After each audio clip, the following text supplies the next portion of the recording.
Nobody dies the way I died and gets to keep their dignity about it. In my first life I was the best plastic surgeon in Seoul, and I had the appointment booked to prove it, and I died on a wet floor in my own theater. Somebody had knocked over a bottle of Botox during a procedure and nobody had wiped it up. I went down in the middle of an operation and put my head through a laser unit that cost more than the flat I slept in. There was no lesson in it and no last thought worth repeating. One moment I was leaning over a patient with my hands in the light. The next I was a boy called Leo, on the floor of a room in the kettle, with water coming up through the boards. The kettle is the wet end of a port city called Vero. My rank as a healing mage is the lowest one they hand out. My mana reads 0 on the gate stone, and it has read 0 every one of the 4 months I have been in this body. And this is Mia. 2 doors along the same lane, my partner in misery, the girl who halved her bread with me the first winter and never once brought it up afterwards. That morning she was crying in front of a cracked mirror. There was a red growth sitting on her cheek the size of a thumb joint, and it had been getting bigger for as long as she could remember. Leo, I cannot do this anymore. She did not turn round when she said it. She was talking to the glass. They turned me away at the Cleaners Guild again. Do you know what for? Not for the hands. For the face. Who does not get taken on to scrub floors? Let me look at it. I have let you look at it twice. I put my healing magic on that growth anyway, and it did what it had done both other times. The light went over her skin without sinking in, the way water sits on oiled canvas. Whatever that thing was, my magic did not think it belonged to her, so I stopped being a mage about it. I had spent half a lifetime opening people up for money, and a boil is a boil in any world, and I decided to lance it the way I would have lanced it at home. Kitchen knife was the only blade in the room and it was rusty. Beside it I set the jar of cheap healing slime we kept for cuts, the kind that smells like a pond in August and costs less than a loaf. Is that going to hurt? Yes. Sit still. It did not go to plan. Mia flinched at the last second, my edge slipped, and the blood came out of her face in a bright arc and hit the wall behind her. I had opened her cheek most of the way to her nose. She screamed. It was not a small scream. It was the kind that empties a room and brings the whole lane to the door, and I stood over her with a cold sweat coming down my spine and one clear sentence in my head, in Korean. I have just killed my friend. Then everything stopped. Not slowed. Stopped. The blood hung off her chin in a line of separate beads and did not fall. Something spoke inside my head, in a voice that was not mine and had no mouth in it. It said there was a critical threat to the patient. It said it had found muscle memory and the skills of a triple S rank surgeon in a life that was already over. It said it was activating the system of divine plastic surgery. And then it took my hands. That is the only honest way to describe it. My hands lit gold to the wrist and started moving faster than my eyes could follow them, and I was a passenger in my own arms. The rusty knife that could barely get through bread was suddenly opening tissue at the level of single cells. The 4 copper pond slime went into her face as filler better than anything I ever ordered from Osaka. I stood there with my mouth open while my own body did work I could not have done in my old clinic with a full theater and 2 assistants behind me. 10 seconds. That was the whole of it. Then the gold went out of my fingers the way a lamp goes out of a room when somebody carries it through the door, and my hands were mine again, and they were shaking so hard I had to put them under my arms. Mia touched her own face with both hands. Is it off? Leo. Is it off, or are you looking at me like that for another reason? Neither of us breathed. The growth was gone. There was no scar and no swelling and nothing at all to show where it had been, and it had not stopped there. Her nose had come out perfect. Her cheekbones had a line to them that a duchess would have paid a house to own.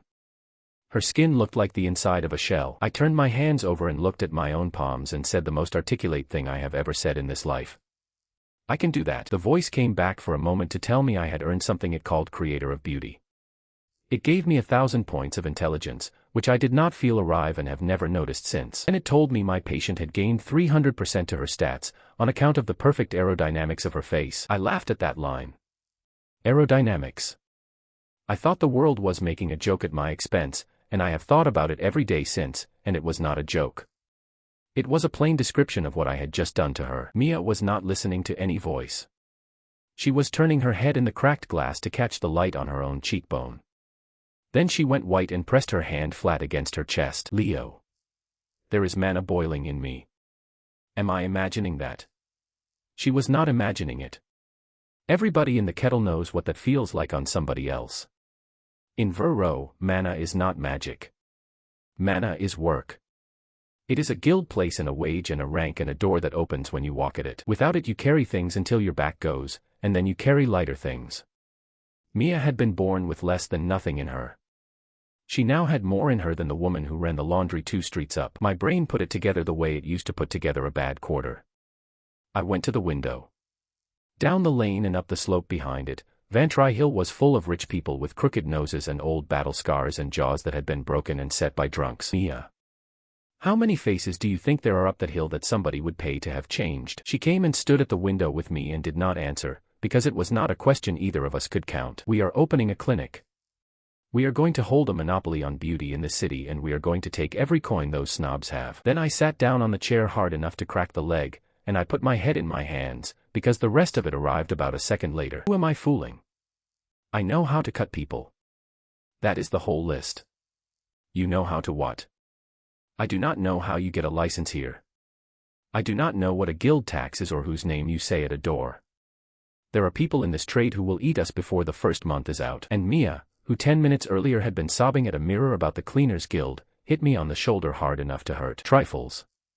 Leave that part to me.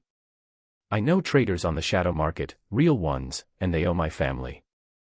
We go and ask, and they arrange it. Ask them what, exactly?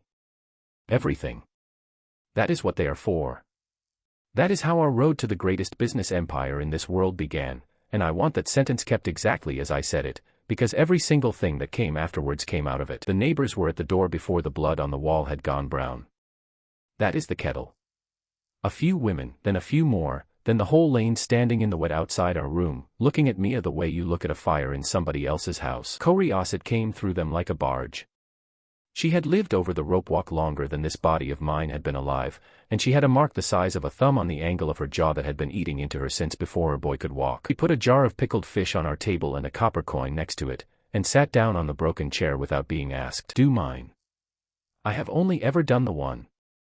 You did hers in the time it takes to boil water. Can you do mine or not, boy? Yes or no? There it is. That was the first time anybody asked me that question, and I have been asked it in one form or another every year since. Yes or no? On demand. Today, I said yes. I had one miracle to my name and no idea what had caused it, and I said yes because the whole lane was standing in my doorway and because the copper was the first money I had earned in this world. I want to be exact about why, because it is the floor everything else is measured from. It was not greed and it was not kindness. I said yes because I had nothing to say no with. I sharpened the knife on the step.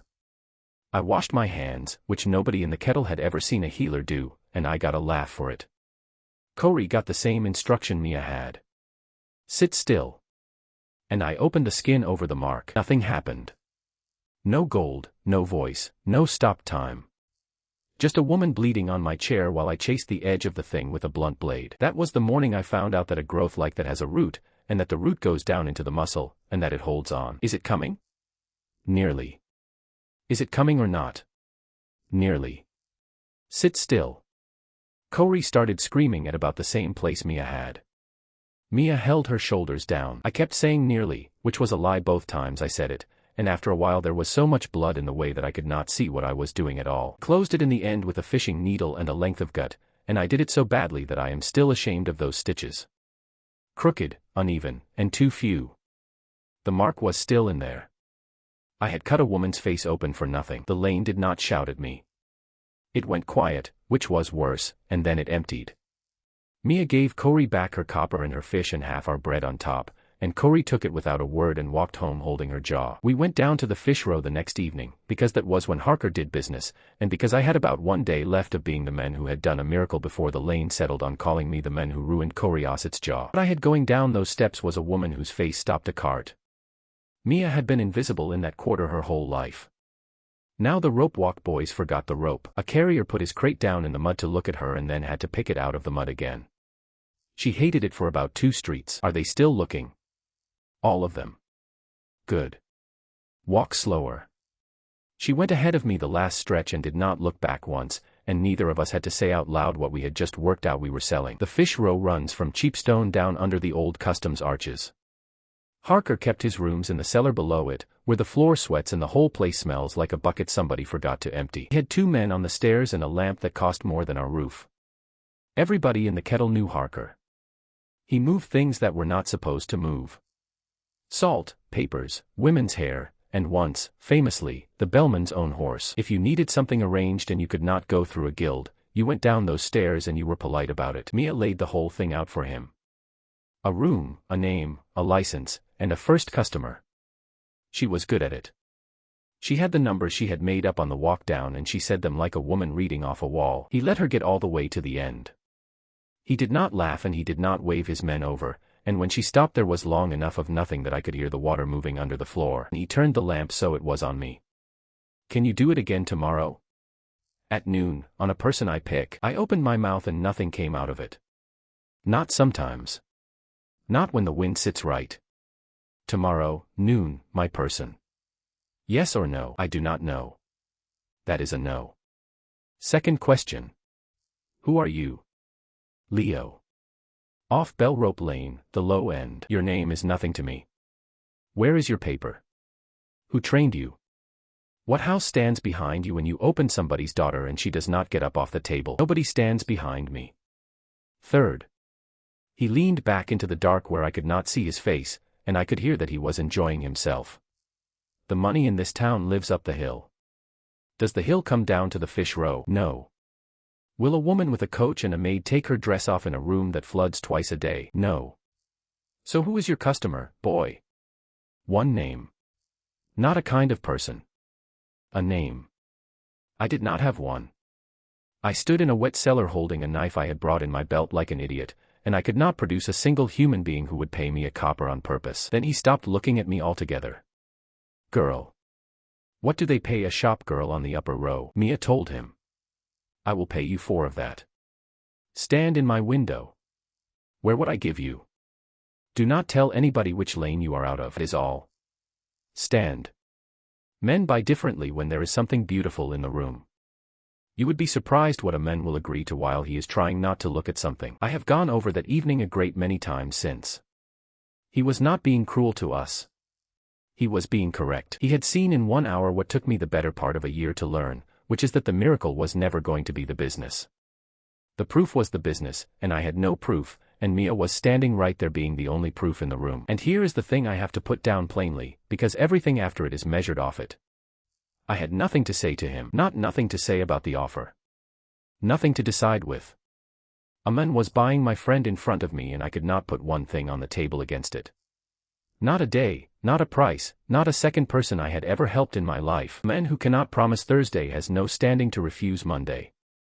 Mia turned him down with her chin up. Then she turned him down a second time with a word I am not going to write.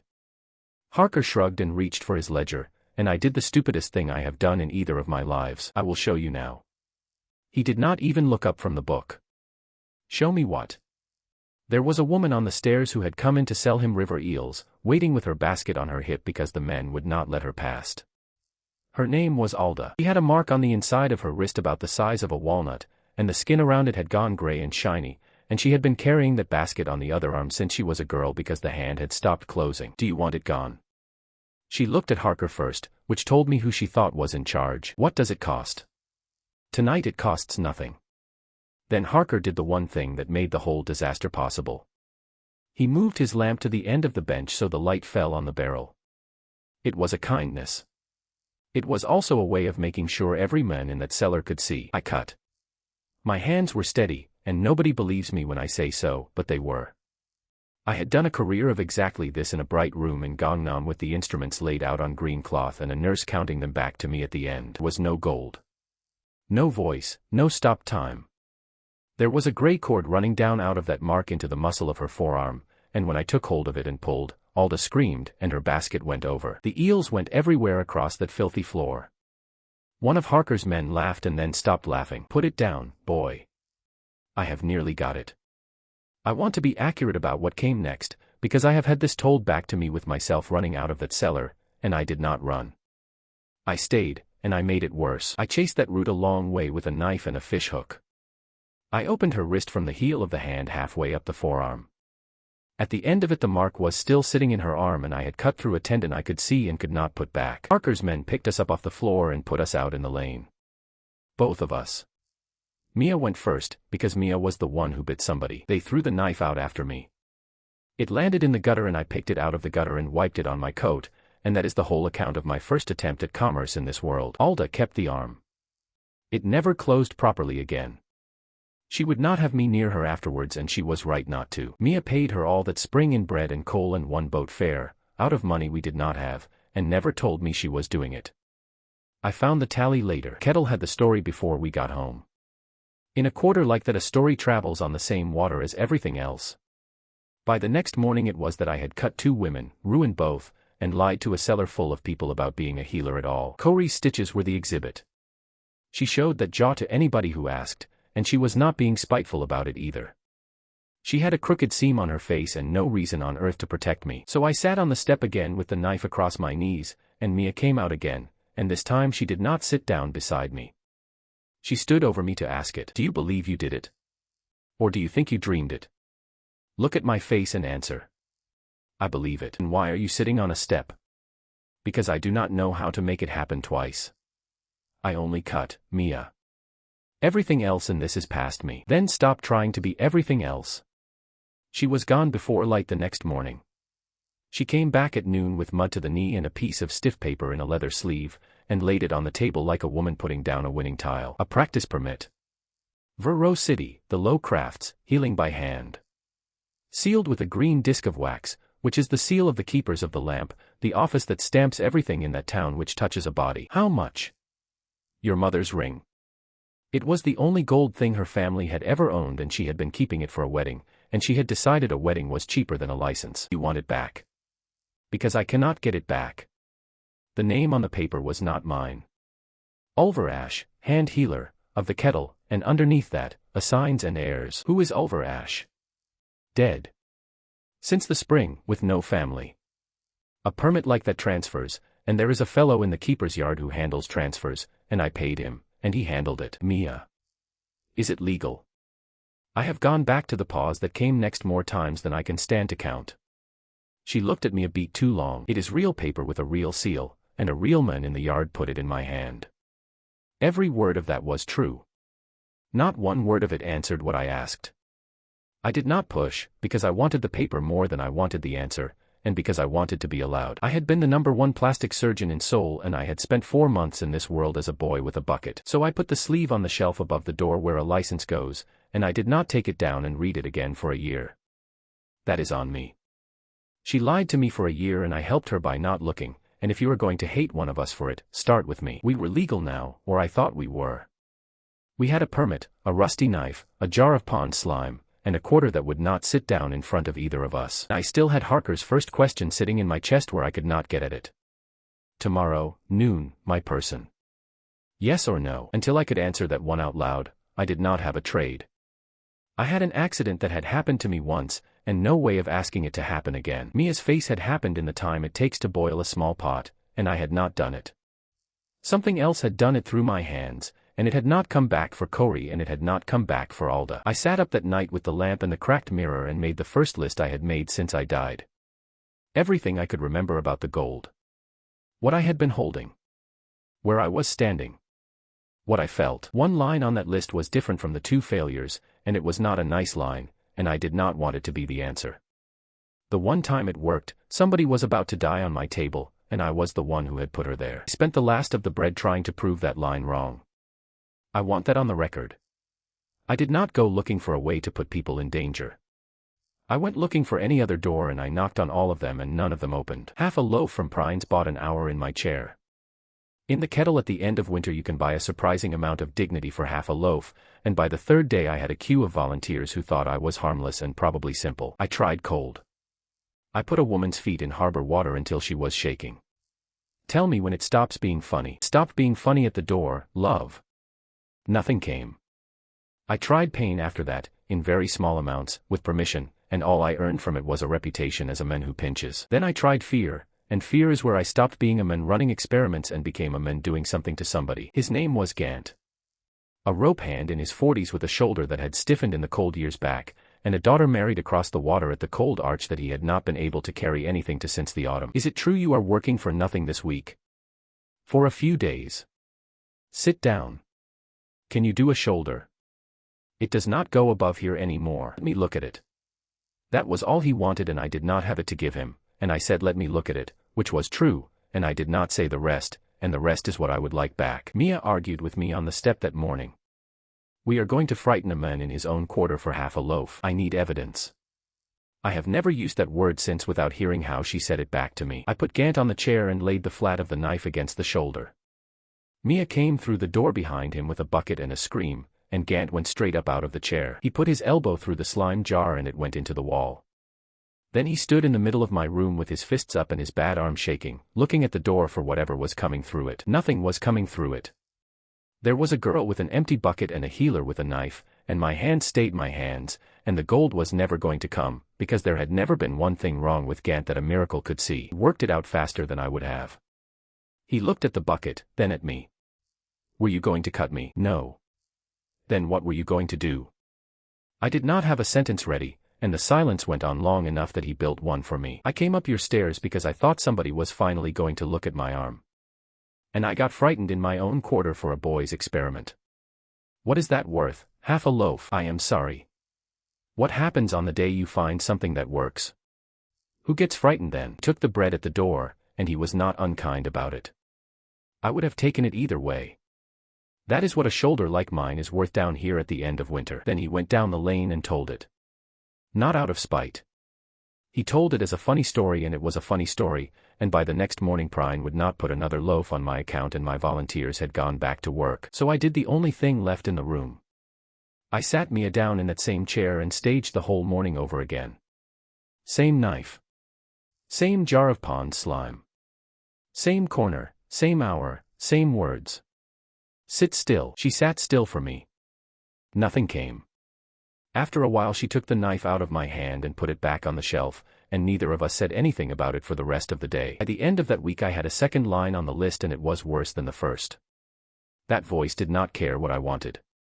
Not once, in all those days, did it answer anything I did on purpose. Juna heard the story at the gate stone on the 4th of those days. She was young, she worked in the threep drying sheds behind the rope walk, and she had a mark on her temple that had spread down into the outer corner of her eye so that the lid never quite opened. She had been passed over for the sheds twice and taken on the third time out of pity. She did not come to me.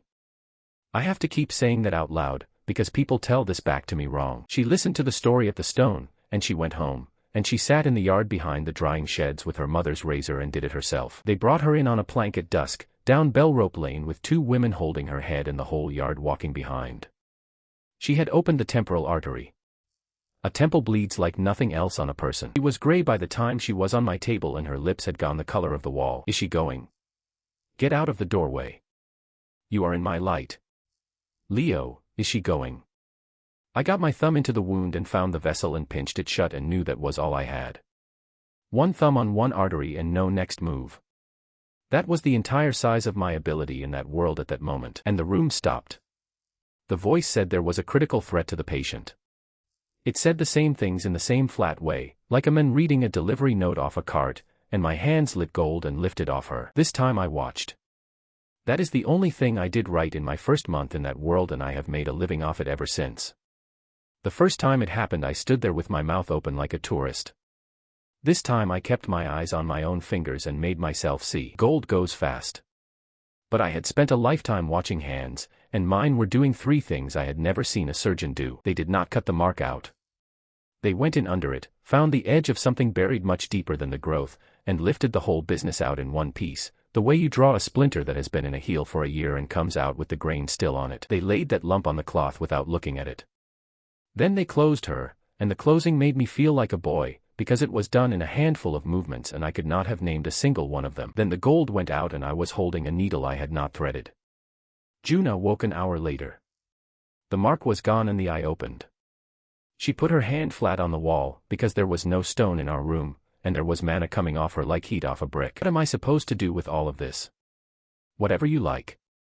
That is rather the point of it. Her mother took her to the gate stone in the morning and it came up white, and the sheds took her back that same day at a full hand's wage, and the kettle changed its mind about me between breakfast and noon. The lump went in the stove, because it was a piece of a dead thing and the room stank of it.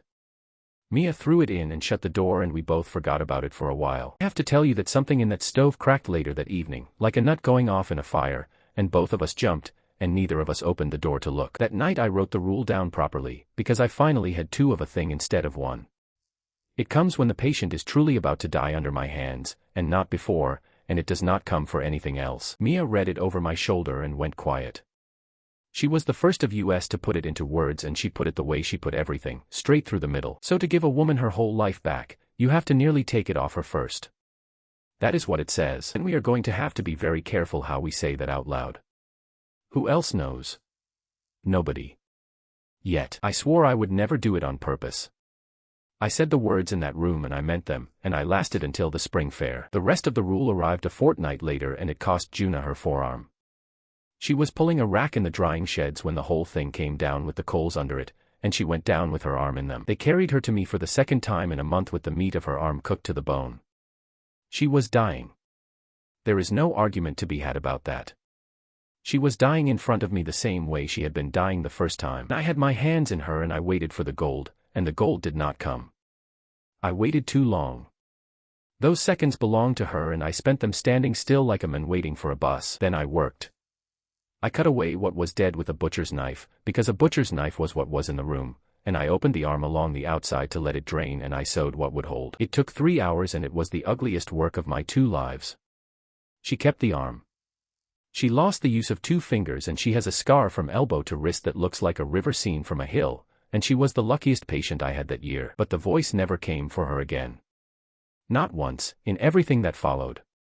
Whatever that system was, it visited a person one time in their life and shut the door behind it. It had spent itself on Juna and closed the account. So there was the whole of my gift in 2 lines.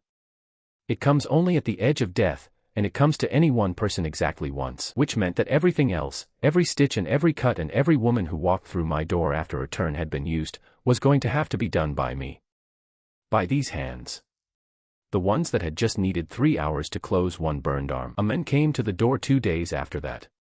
His wife had a mark under her arm and he had heard about the girl on the plank, and he put money on my table, which nobody had done yet. Do it tonight. The fast one. I have got the money, look at it. No. He did not understand the word at first, and I do not blame him, because 2 weeks earlier I had said yes to curiosity with nothing at all in my hands. Why not? You did it for the shed girl. Because the shed girl was dying when I did it, and your wife is standing in my doorway, and there is only one way I know to move a woman from where she is standing to where that girl was. You are saying you will not. I am saying bring her Thursday morning, early, and I will take the mark out with my hands, and it will hurt her for half a day, and she will keep the scar. That is the one I can promise. The other one I cannot promise to anybody. He swore at me and took his money off the table and I let him go. And I want to put down what that was, because it did not look like anything from the outside.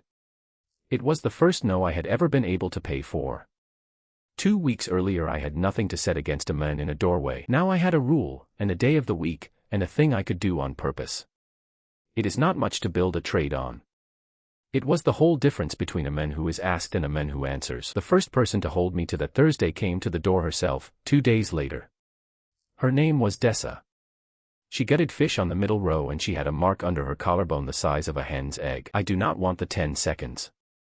Most people want the 10 seconds. I have heard what the 10 seconds costs. You had that girl on a plank. I am not lying down so you can take me to the edge and see whether your ghost turns up. Can you cut it out like a boil, slowly, with me awake? I have never done it and got it out. Then I will be the one you learn on. What does that cost me? I did not have a price yet, so I said nothing, and she took the nothing for an answer and came back Tuesday morning. Dessa lay down on my table with her collarbone bare and a rag knotted between her teeth, and I found out what a mark actually is. It took 3 hours. She had asked for it awake and slow is exactly what she got, and I have never in either life worked on a person who swore at me with that much invention. Growth is only what the body builds around the trouble. That is the first fact and everything else in my life came out of it. The red lump on the outside is what the body puts up around what is underneath, the way an oyster builds around grit. Underneath there is a root.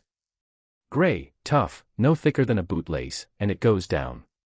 In Dessa it went under the collarbone and turned and ran along the bone towards the hollow of her throat, and it did not want to come. I worked from the outside in and I did it badly and it took me 2 hours to get to the end of that root. At the end of it there was something hard. Thought it was a chip of bone. I got the point of the knife behind it and it moved, and it did not move like bone, and when I finally lifted it out into the light I was holding a bead of glass the size of my little fingernail. Green glass, dull with a year of being inside a person. And shaped. That is the word I keep coming back to. Not a stone and not a lump. Shaped, with a lip at one end and a hole through the middle you could have threaded a hair through. Somebody had sat at a bench with a rod and a flame and made that. And then somebody had put it into a woman. Is it out? Is that it? That is it. Why are you looking at it like that?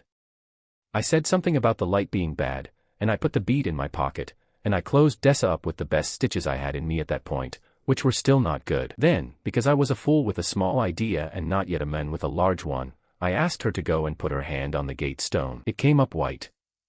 Weaker than Mia, and steady, the clean working light that gets you onto the rope walk crew and doubles what you carry home.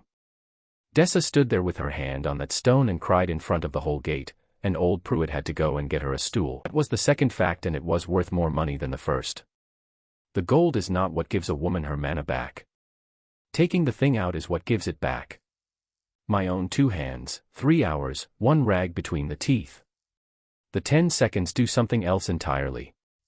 They give her a face. Mia understood the shape of that before I had finished explaining it. She sat down with a slate that night and drew a line down the middle of it, and we had our first real argument about money. 2 things. 2 prices. Say them out loud so I can write them down. One of them is health. Cut the mark out by hand, and she keeps her life and her work and her manna. She also keeps a scar and a dent where the thing sat, and it hurts like being roasted, and it takes half a day. And the other one? The other one is a face, and I cannot sell it, because it only comes when the patient is at the edge of dying, and I have promised not to put anybody there. We price the one we have. And we do not mention the other one at all until you decide. Nobody buys from a shop that says no. 2 shields, she wrote. Half at the door, half when the stitches come out. She got that figure by working out what a rope hand carries home in a month and then asking for the month. That is too much for the kettle. The kettle will pay it week by week. I keep the book. And you are never, ever the one who talks about money with a patient. Say it back to me. I am never the one who talks about money. She was right about all 3. The next morning I went to see a man about a piece of glass. Odo has the old glass house on Cobb Wharf at the Kettle waterfront. 2 floors, a leaking roof, and a furnace his grandfather built. He makes lamp chimneys for the talloman, bottle stock, and the little green floats that hold up fishing nets. He is also the most cheerfully disagreeable person I have ever met. I put the bead on his bench and he looked at it for no time at all. Harbor glass. My batch or one very like it. See the green in it? That is our sand. Nobody up the hill would touch it, goes cloudy inside a year. You are sure? Where did you get a valve this small? Say that word again. Valve. He was already reaching for a rod to show me. You blow a bulb, you draw the neck fine, you leave a lip on it so the pipe can seize. He makes them for the bathhouse feeds and the lamp lines, only bigger. Why? What is it doing in your pocket? It came out of a woman's chest this morning. I have never seen a man go from cheerful to silent that fast. He put the rod down. He picked the bead up with a pair of tongs and turned it in the lamplight, and then he asked me 2 questions, and the second one was the one that mattered. How old is she? 30, thereabouts. Was the mark there when she was small? I went home and raked the stove. It took a long time with a spoon, because we had been burning that stove since Juna's night, and I sifted it like a man panning a river. I found it in the last handful, the same bead. Green, lipped, cracked from the heat, which is the sound both of us had jumped at and neither of us had opened the door to look at. 2 women. 2 beads. Made by hand out of harbor sand. After that I started asking. Not loudly. I had women on my table twice a week by then, awake and frightened, with a rag between their teeth and 3 hours to fill, and a patient in that state will talk about anything you like rather than think about what your hands are doing. So I asked them about being small. And every single one of them told me some version of the same afternoon. There was a cart in the lane. Whose cart? Keeper's. 2 of them. The office that tends the great lamp out on the mole. And they gave you something. Bread for the house and a place on a work list for my mother. And a jab under the skin for me, on the cheek. They called it the blessing. Against the drowning sickness. Every child in this quarter got it. You remember her face, the one who did it.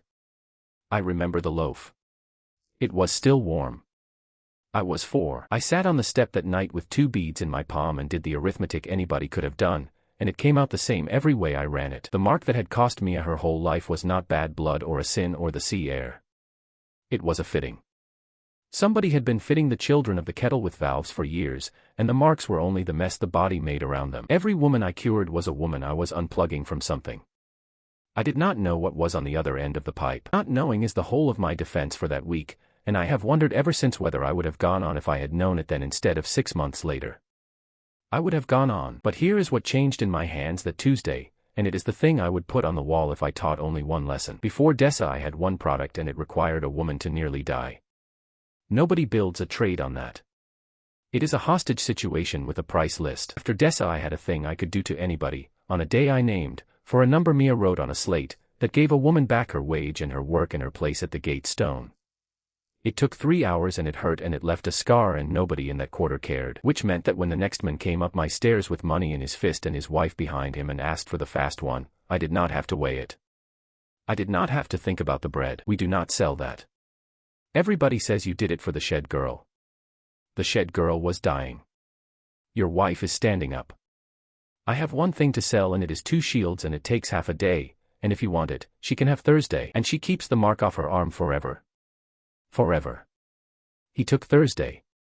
I would like to be able to tell you that I refused the fast one out of principle. Truth is smaller and better. I refused it because I finally had something else to say. A man with one product sells whatever the customer names. I had 2, and one of them was mine, and that was the first week in this world that I chose what I was selling instead of being told. The keepers came to me before I could go to them. She was young, younger than me, with lamp tenders burn scars on the backs of both hands and a book under her arm, and she stood in my doorway with the light behind her. My name is Fen. Stop cutting. Stop cutting what? Blessings. You are opening blessed marks and that is office work and you are not office. Do you know what happens to a girl if you open one wrong? Do you have any idea what is inside them? Yes. I put the 2 beads on the table in front of her.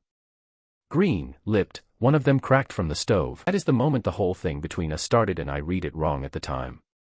I thought she went white because I had caught her office out. That was not why. I had it backwards and I had it backwards for months. She did not touch the beads. She wrote my name in her book, she gave me a paper, and she shut me down. No cutting of marks inside the walls of Verro. The keeper's own seal, the same green disc that was sitting on my permit above the door, turned round and used on me. The Bomb Guild finished the job inside a week. They sell mana healing, which costs a fortune and does exactly nothing to a mark, and they had watched 2 kettle women walk out of my room with full stones. They were not going to wait for a third, did not argue with me. They went to every landlord in the city with a room to let, in the low quarters and the high ones, and after that there was not a shed in Verro that would take my rent. Mia came home that night with wet boots and put a wooden token on the table with a number burned into it. What is that? Market day. The sand fair, on the beach under the customs arches. The pitch belongs to a hand healer who is going out of business, and I bought his day off him for everything we have. Everything we have. You cannot rent a room in this city. Fine. Nobody said we needed a room. I asked her what exactly I was supposed to do on a market pitch in front of the entire waterfront, and she told me kindly, which somehow made it worse. Sell. And you will have to show them the fast one, Leo. The 2-shield one does not sell itself off a table. Nobody stops at a stall to be told about half a day of pain. You know what the fast one costs. I know exactly what it costs. Decide before Thursday. I had 2 days to decide whether I was the kind of man who would open a woman's throat in front of a crowd on purpose. I want to walk through how I talked myself into it, because I have had a lot of people since then tell me it was obvious. It was not obvious. It was the first genuinely wicked thing I ever did, and I did it in daylight with a hand cart and a folding table, and the way I did it was to make 3 rules first and then hide behind them. Rule 1. She comes to me. I do not choose her. Rule 2. She is told exactly what is going to happen, in plain words, twice, and the second time in front of a witness who is not me and not Mia. Rule 3. She has to be somebody with nothing left to try. Not a lady who wants a better nose. Somebody the Bomb Guild has already taken money from and given nothing back. Those are good rules. I still think they are good rules. They are also exactly the sort of rules a man writes so that he can do the thing and sleep afterwards. Rilla came up my stairs on the Wednesday. She was a docker, grown, wide, with arms like a bridge, and the mark had come up under her jaw when she was small and had never once stopped eating. By that spring it had taken the bone. The lower jaw on the right side simply was not there under the skin any more. She could not chew. She lived on soaked bread and fish broth. She had paid the Balm Guild for years of salves, a jar a week on a docker's wage, and the mark had grown right through the whole course of treatment. When the money ran out they told her that manna healing takes faith. I gave her the plain words. The thing that made Mia's face only comes when the patient is dying. Do you understand what that means? Say it the way you mean it. It means I would have to make you die. And if it does not come, I cannot save you, and you go out on the sand in front of your own crew. She thought about that for the length of time it takes to fill a pipe. And if I say no, I go home and eat soup with a spoon for another year, and then the thing goes up into my ear and I stop hearing. That is the offer on the other side. Yes, that is the offer on the other side. Then say your piece again in front of Odo and let us get on with it. The sand fair is the whole waterfront. Fish, rope, salt, timber, 3 kinds of thief, the net makers under their own banner, Prine's bakehouse cart, Taro's coal wagons, and the guilds all along the arches under their good white awnings. The Balm Guild had a stall 4 arches down from ours with a proper painted board, and a man called Vaster standing under it in green. When he saw us setting up a table and a bucket he came over to laugh at us in a friendly way. Are you selling teeth? Not today. Does that license of yours run to barbering, or are we doing feet as well? He was not a bad man, particularly. Of everybody who tried to stop me that year, Vaster is the only one who was doing his actual job. We had a table, a bucket, a jar of pond slime, clean cloths Mia had boiled, my knife, and a piece of chalk. Mia wrote 2 lines on a board and stood it against the table leg. Cure, 2 shields, half at the door. The other thing, no price, ask. By mid-morning half the kettle was out there, because the kettle had come to see whether the story about the gate stone was true. Rilla sat on my table with her boots off and my hands were cold. Odo stood at her shoulder as the witness. Fen stood at the back with her book. Harker came late and did not come close and stayed for the whole thing, and I did not see him leave. I gave the plain words a 3rd time, even though my own rules only asked for 2. If it does not come, you die on this sand in front of your crew. Say that you have heard it. I have heard it 3 times. Stop talking. Then she took her own collar in her fist and pulled it open so I could get at her neck, and that is the picture I have never been able to put down. I opened the skin under the jaw. The crowd was cheerful at that point. Cutting is not shocking to dockers, they have all seen worse come off a winch. Then I found the root and followed it down and it went where I had been afraid it would go, along the great vessel of the neck, wrapped round it like ivy on a downpipe. I pulled it anyway. I did not slip. I did not have an accident and then get rescued by a miracle. I took hold of that root with my fingers, knowing exactly what it was wrapped around, and I pulled, and the vessel tore. Rilla's blood went up my arm to the elbow and out across the sand in a way that made the front row scatter. Murderer. I think it was one of her own crew. Vaster was shouting for the watch and I could hear him doing it and I could not spare the attention to care. Mia was counting. Out loud, calm, from 1, because we had agreed she would, so that I would know how long I had been standing there with my thumb in a woman's neck watching her go gray. 7. 8. She got to 9. Then the sand stopped moving and the noise went out of the world and the voice announced a critical threat to the patient. Gold came up my arms and my hands lifted off Rilla and went to work, and I made myself watch again, and this time I saw the whole business from the beginning, because this time I knew what to look for. It went to the bead first. Before the tear, before anything. It drew the whole root and the glass out through a hole no wider than a straw and laid it on the cloth. Then it fixed the vessel. Then it built her a jaw. Out of nothing. Out of a jar of 4 copper pond slime and whatever the world allows a pair of gold hands to do in the time it takes to say a paragraph out loud. 10 seconds, and the noise came back, and I was standing over a woman sitting up on my table with a face that stopped the entire waterfront. I have seen a lot of rooms go quiet. That one has not been beaten. A whole beach full of people, and the loudest thing on it was the awning ropes. Rilla put her hand up to her own jaw and felt bone that had not been there for 20 years, and out of her came a word I am not going to write down, and then she laughed. That laugh did more for our business than anything I have ever done with a knife. The watch arrived a moment later, 2 of them, with sticks, and Vaster pointing. They did not get anywhere. There is no crime in Vero City law called cutting a woman who asked you to. And the woman in question stood up in front of them, alive, with her own teeth in a jaw the bomb guild had told her would go on rotting. Are you arresting the healer, or are you buying me a drink? Fen wrote in her book the whole time and did not say one word to the watch or to me. She left before noon. Then the queue started, and Mia stopped being my neighbor and became my business.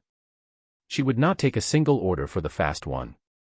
Not one, all day, at any price, and by the middle of the afternoon there were women down from the hill in that queue with maids holding their parasols. She gave the same sentence to every one of them and she gave it pleasantly. That one is not for sale. This one is 2 shields, it takes half a day, it hurts, you keep the scar, and you will have your mana back by the weekend. There was a woman in a green coat who named a figure on the spot that would have paid Odo for a year. I could see it in the air between us. Mia said no to her without looking up from the book. Afterwards I asked her why. Because if we sell the fast one off a table on the sand, then we are the people who nearly kill you for money. Forever. That is what this town will call us, and it will be the true thing to call us. So we sell them the boring one. Sell them the boring one and make them come back for it. And then, without any drama, you will not have to do that to a person again for a while. We took 9 cures that day at 2 shields and a page of deposits for the weeks after, and Mia put every name in a book with a date beside it, and that book is where all of this ends up, so remember that she started it on a folding table on the sand. I have been given a lot of credit for that decision since, most of it by people who think it was decency. Was not decency. It was the first day I had a second thing to sell, and a price written on a board, and a queue standing in front of it. A man with nothing on his table takes what the woman in the green coat offers, and thanks her. That morning I could afford to hear a number that large and say no to it. I had never been able to afford that before in either of my lives, and I want it counted as the step it was. Odo waited until the crowd had gone. He had been standing there since morning holding the cloth with the bead on it and he had not put it down all day. You cannot go on working off a table. You will kill somebody in the wet. I cannot rent a room in this city. You know that. The glass house has an upper floor I do not use. Furnace under it, so it stays warm and dry, and a window on the north side that gives you light till evening. 6 shields a month, that is robbery. It certainly is. In advance. And the north window will cost you extra, because I shall have to shift my own racks to clear it. That was the first premises I ever had in that world and I never owned an inch of it. I want that noted, because it stayed true of everything afterwards. The room was Odo's. The paper on the shelf was a dead man's. I had a table built by a boatwright called Fisk, because a boatwright understands water and weight, and I paid him in a cure for his sister. That was the first time I traded the work for something other than money, and it was not the last. And I did the thing that made the kettle laugh at me for a month. I put up rules. No visitors in the room. No dogs. Nothing on the table that has not been boiled. Come at the hour I give you and not when you feel like it, and if you have been drinking, come tomorrow. Vero had never seen a healer wash his hands. Mana healing does not need clean hands. The bomb guild people worked in the coat they had ridden in, and when I asked one of them about it years later he honestly did not know what I was talking about. But a mark is a foreign body with a root down into muscle, and taking one out is 3 hours of open wound in a port city, and the reason my patients did not die of the wound fever afterwards is a bucket of boiled cloths and nothing else. I lost one. I want her named, because she is the only one I lost that spring and I still have her in the book. Jenna, who cut kindling for the Vintry bathhouse. She died 8 days after I took a mark out of her thigh, of the thing my old world had a dozen words for and this one had none. After Jenna I stopped letting anybody into the room. After Jenna I boiled everything twice. It costs about a bucket of coal a day to do that, and I have watched a lot of men in that world refuse to pay a bucket of coal a day, and every one of them told me it was about tradition. At the middle of summer I had more work than hands, and that is where Pell comes in. He was 17 or so, a docker like Rilla, and he had put his left hand under a crate 3 years earlier and lost the use of the 2 outside fingers. A dockhand who cannot grip is a dockhand who does not eat. He had been sweeping the rope walk for pennies. He came to the door and set it straight out in front of 2 paying patients. I have not got a mark. I want work. I am not hiring. I watched you on the sand at the fair and I was not sick. My right hand is steady.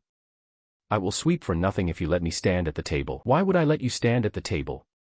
Because you have got 1 pair of hands and a queue on the stairs, and you are going to need 2, and I would rather it was me than somebody who faints. I let him hold the lamp for 2 weeks. Then the cloths. Then the retractor, which Pledger the smith beat out of a barrel hoop for me, because nothing in Vero held a wound open except an assistant's thumbs. And then one afternoon my own hands were shaking from a long morning and I told him to close, and he closed, and his stitches were better than mine had been in the spring. That is the afternoon everything changed and I did not enjoy it. Because Pell closed correctly, and he closed differently. He came in from the other side and he tied his knots the way a docker ties, and the result was as good as mine and I could not have told you why. Which meant I had no way to know whether the next boy would be as good, or bad, or dangerous. Could see the whole ugly future in about a minute. A dozen hands in a dozen rooms all doing it their own way, and one of them killing somebody in a back room off the cold arch, and my name on all of it. So I wrote it down. Every step, in order, with the reasons. Where to open. How deep before you look. What the root looks like when it turns. Where the vessels sit on the neck and the collarbone and the temple, because that is where the roots run, and those are the 3 places you can kill somebody in a minute. It took me the rest of the summer, in the evenings, with Mia reading it back to me and telling me when a sentence could be read 2 ways. She could not read well when we started. She could by the end of it. She learned on that book, and I have never worked out how to say what that means to me. That book was the business. Not my hands. My hands were one man who could not be in 2 rooms at once. The book was every pair of hands I would ever train. Nance came up the stairs at the end of that summer, and she is the reason I know what the book was actually for. She had been cutting marks in the cold arch for 1/5 of my price since about the time of the fair. Not a fool. Quick, careful with her tools, better with a razor than I will ever be. She had done 9 of them and she had ruined 4. I had 2 of the 4 on my own table that month, one of them with a face that will not close on the left side, and neither of them would say the name of the woman who did it until Mia got it out of them. Nance did not come to argue. She came to be taught, and she said so in the doorway with her chin up, and she had brought her own razors rolled in cloth to show me she was serious. I am doing it anyway. You know that. Teach me to do it right and you save the next 4. Do you boil your cloths? I have not got coal for that. You would have to have coal for that. Do you keep them a week afterwards with the arm still? Nobody in the cold arch can lie still for a week. They would starve. Then we come to it. Would you turn a woman away? If she came to you on a Friday with money in her hand and you could see she was going to be back at the fish gutting on Monday, would you send her home? She did not answer that for a long time, and I will say this for her, she did not lie to me either. No. I would take her money and cut her, because if I do not, she goes to somebody worse than me, and because I need to eat on Saturday. Then I cannot teach you. I have had a great many hours to be sure about that afternoon and I am still sure. She was not wrong about the woman going to somebody worse. She was right about that, and it happened, and I know the names. But the book only works if the last line of it can be obeyed, and the last line was that you do not cut a woman you cannot keep still for a week. A standard nobody refuses anything for is a decoration. She stood in my doorway with her razors in her hand and asked me one more question. Who made you the one who says, nobody? I am the one who wrote it down, that is all. That is not nothing, is it? She rolled the cloth back over the razors. You have got a cue and a book and a boy holding your lamp. I have got a razor in the cold arch. Do not pretend those are the same trade. She went down my stairs and she did not slam the door, and I went back to work, and I would like to be able to tell you that I felt nothing but correct. What I actually felt was the size of the thing I had just done. 6 months earlier I said yes to curiosity because there were people watching me. That morning I said no to a woman who wanted in, on paper, for a reason I could say out loud, and I could afford to. That is a step and I am counting it as one. It is also the first time I ever cost somebody something on purpose, and Nance did not go away, and I will get to where she went. We were married at the end of that summer. There is no priest involved in Vero. A marriage is a thing you do at the bell rope walk gate in front of whoever is standing there, hands on the same stone that measures your mana, and the gatekeeper says the words if you buy him a drink first. Half the quarter came. Rilla carried Mia on her shoulders down Bell Rope Lane afterwards and nearly put her through the awning at Holland's the fruiterer. Odo gave us a pair of glass cups he had made himself, which were, and I say this with love, the ugliest objects I have ever owned. Una came back from the sheds for the day with her burned arm in a sleeve and danced anyway. Pell got drunk for the first time in his life and had to be carried home by his mother. That night I found out what 300% to a woman's stats actually means when she has decided she wants something. I got as far as saying that we should probably discuss the mechanics of tissue tension before she pulled my shirt over my head and threw it out of the window, and after that my professional vocabulary stopped being useful to either of us. I will say one thing for the record, because she would want it here. She had been the girl at a cracked mirror who could not get taken on to sweep floors. She was now a woman who had priced my work, refused a duchess, kept the book, and taught herself to read on a surgical manual. The mirror in our room by then was a proper one, silvered, bought second-hand off a ship. She looked at herself in it for a long time that night. Then she turned it round to face the wall, got back into bed, and told me to stop being a doctor for 1 hour. The great lamp turned blue at midsummer. It happened between one evening and the next, and it had been white for 90 years before that, so nobody alive had seen it do anything at all. I came out onto the mole road with a basket of eggs and the whole harbor was standing still and looking out at the tower. The light on it, the steady white it had been my whole borrowed life, had gone the color of a gas flame. Nobody was frightened. That is what I remember most about that night. There is a rhyme the children skipped to on Bell Rope Lane, white for safe and blue for slow, and half the waterfront was singing it at each other and laughing. Keepers put out a notice. The lamp was undergoing its cycle. All was well. Bosk himself, who ran their office and whom I had never met, put his name at the bottom of it, and the fish row framed the thing as a joke. Only 2 people on that whole mole were not enjoying themselves. One was a keeper with a book, standing at the rail where the light fell on her, writing. The other was me, and I was not worried, and I want to be honest about the reason. I was doing arithmetic in my head about how many cures I could take in a week if I trained a second pair of hands, and the blue light was very good to read a ledger by. Fen saw me and did not come over. She looked at me across the mole for a moment with her pen still going, the way you look at somebody when you have just thought of something you would rather not have thought. I nodded to her. She did not nod back. She went on writing, and I went home with my eggs, and both of those things took about the same amount of effort from me that evening. Harker opened his own shop at the end of the summer, above the fish row, in a room with a good painted board outside and no window in it at all. He did not steal my book. I had not published it yet. He did something cheaper. He hired Vaster, and then he hired Nance. The Bomb Guild had thrown Vaster out in the spring, and the reason they threw him out is the reason I have never been able to hate the man. He went to his own guild with a green bead in his palm and asked out loud where it came from, and they told him to stop asking, and he did not stop. So he had a wife, no wage, and a skill nobody wanted. Harker gave him a room and a percentage. Vaster had watched me on the sand. He had watched me on the landing at the glass house too, twice, standing at the back with the patients' families before I closed the room. He knew the shape of the operation. He did not know the depth, or the turns, or where the roots run at the neck. Nance knew the depth. Nance had 9 of them behind her by then and had been finding it out with a razor, 1 woman at a time, in a back room with no coal. Their price was $25 of ours. No appointment. No boiling. No week of keeping the arm still, because a woman told to rest a week is a woman who has to be given a week, and Harker was not in the business of giving anybody a week. I went at that 3 ways in the first fortnight and I lost all 3, and I am going to set them out in order, because they are the 3 things every man reaches for when somebody starts eating his trade. First I went to the law. I had a permit and they did not, and I took the permit down off the shelf for the first time in a year and carried it to the keeper's yard. The woman who keeps the transfers is called Yole and she has 2 winters left before the yard pays her off. She read it. Then she read it again, slowly, the way you read a thing you would rather had not come to your table. Ulver Ash. Hand healer. Assigns and heirs. And you are his assign. Where is the instrument of assignment? There will be a paper. There is always a paper. There was not always a paper. I said I would bring it and I went home and did not go back, and that is the closest I came all year to reading the thing on my own shelf, and I did not read it. Second I went to the guild. The Bomb Guild hated Harker more than they hated me, and I thought that made us something. I sat in a good room up the hill and explained that a man was cutting necks without training. They listened. They were extremely polite. And at the end of it a man in green asked me the only question that mattered, and he did not ask it unkindly. And your training, doctor? Which house?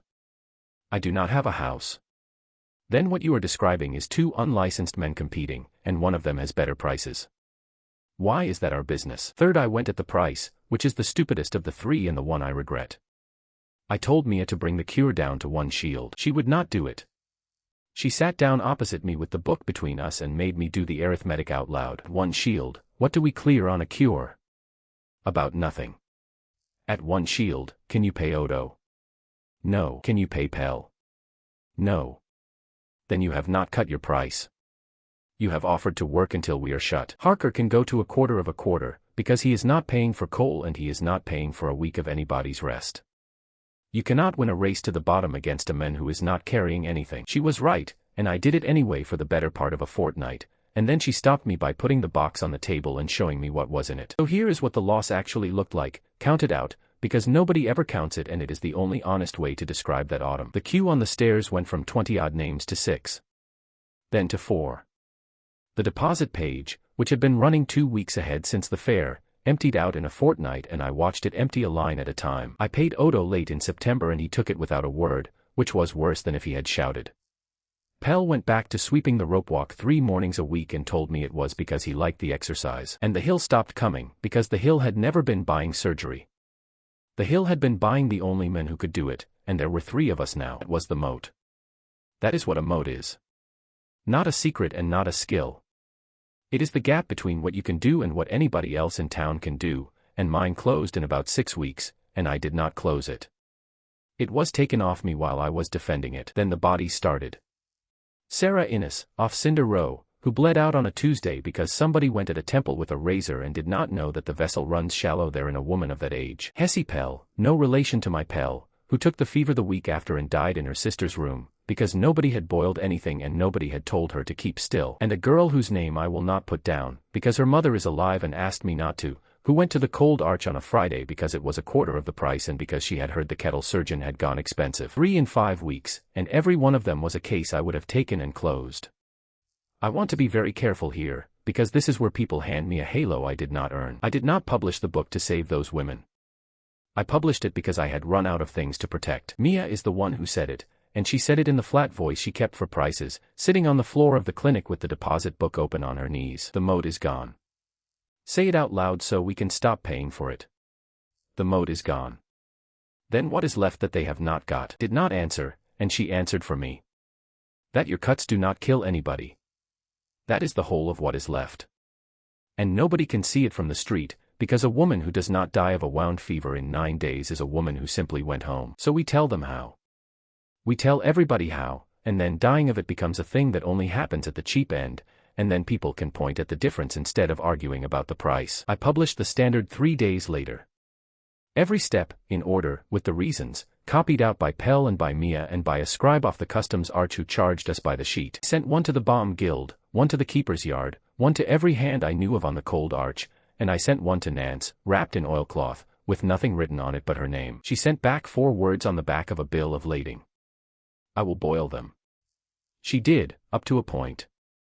The week of rest she never took on and never pretended to. She boiled her cloths from that October and she stopped going near the temple, and in 3 years of her cutting after that she buried nobody. And this needs saying plainly, because it is the whole meaning of that autumn. It did not save the business. That is not how it went. The winter after I published was the worst money we ever had. The price went down and stayed down and never came back up, and by the spring there were 9 people cutting marks in Verro and I was simply one of them. Did not give the thing away and prosper. I gave it away and got poorer, and I would like that on the record before anybody uses this story to argue that generosity pays. What I got was something else, and it took me a while to see it for what it was. For a year every decision I made had been a decision about the moat. Whether to teach was about the moat. Whether to take a case was about the moat.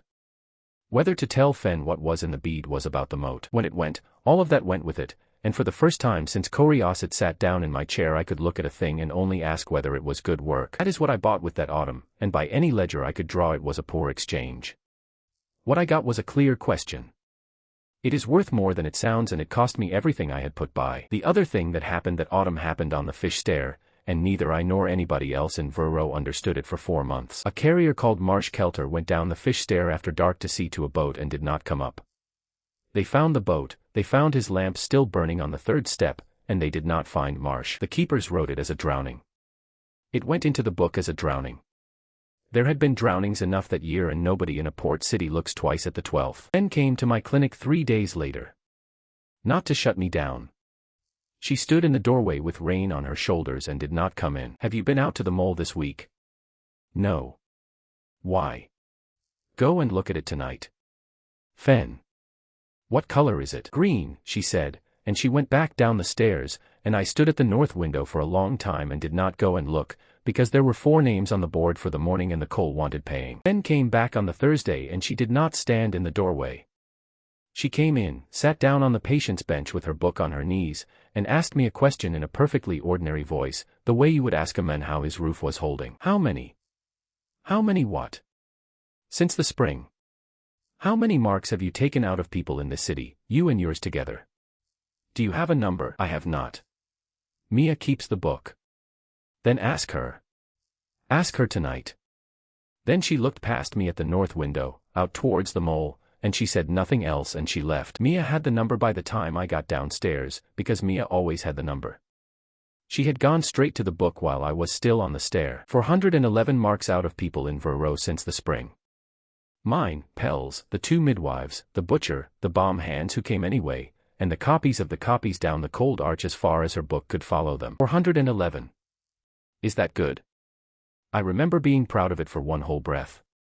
That is a real thing that happened in that room and I am not going to pretend otherwise. 411 women back at work, and the man who did it was sitting in a warm room with his wife and a bowl of soup. Fen came the next morning with a scroll under her arm and mud on her to the knee, and she put it down on my table where the beads had been. It was the tithe roll of the keepers of the lamp.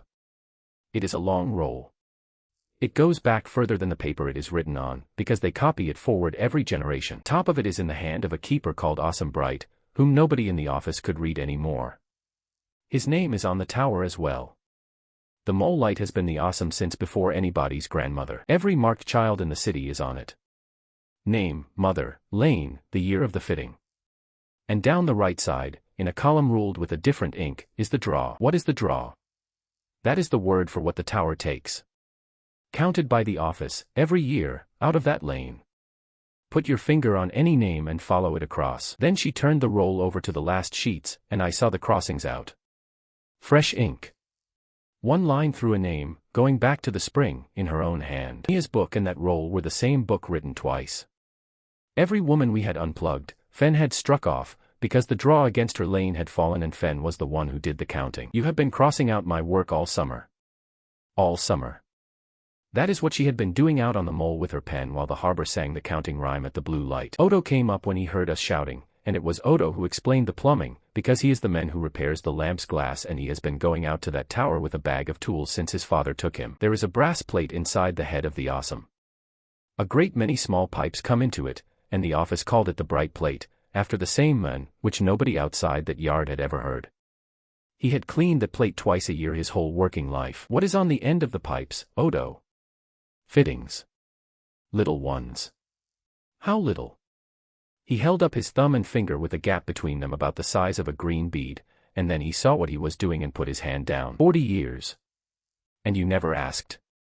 It was not my work to ask. My father did not ask either. The two of them together, the woman who kept the count and the men who cleaned the glass, had every piece of it between them and had never once put the pieces on the same table. Nobody was hiding anything. The knowledge was simply lying about among people who had no reason to speak to each other. I have come to think that is how most catastrophes are built. Then Fen told me the rest, and she told it standing up with her hands behind her back like a girl saying a lesson, and I understood while I watched her that she had been rehearsing it on the way over. I have set them myself. Set what? Beads. As an apprentice, on the cart, 4 years. Bread for the family, a place on the work list for the mother, and a bead under the skin of the child, and the office called it the blessing against the drowning sickness. How many? I stopped counting on purpose when I was 15. I can give you 4 or 5 by their lanes, because those mothers were kind to me and gave me tea while I cleaned my hands. One of the names she said was a woman I had cut in the spring. I had taken out of that woman's cheek the bead that this woman standing in my clinic had put there when the patient was small enough to sit in a lap. She did not cry when she said it. She has never cried in front of me in all the years, including the worst night of my life, which she stood through with a lamp in her hand. She simply told it, and then she asked me whether I wanted her to go. No. Then she took her coat off and hung it on my door, and that is how a keeper of the lamp became the second pair of hands in my clinic. Now the thing at the other end of the pipes. The lamp on the mole is not a lighthouse and never has been. Nothing about it points out to sea for the benefit of anybody's boat. 90 years ago the town of Assen stood on the far shore of the bay, under the sill, and in one night the whole of it went under. The ground gave. The water came over the sill and took the streets, and Verro watched the lights of a town go out under the water in the space of an evening. The people of Assen did not stop. That is the sentence Fen used, in the same voice she had used for the tithe roll, and I have never heard anybody in that city say it any other way. They are down there. They walk. They do not rot, they do not breathe, and they come up towards anything with manna in it the way a fish comes up towards light. The lamp is what keeps them under. That was the treaty made 90 years ago by whoever ran this city then.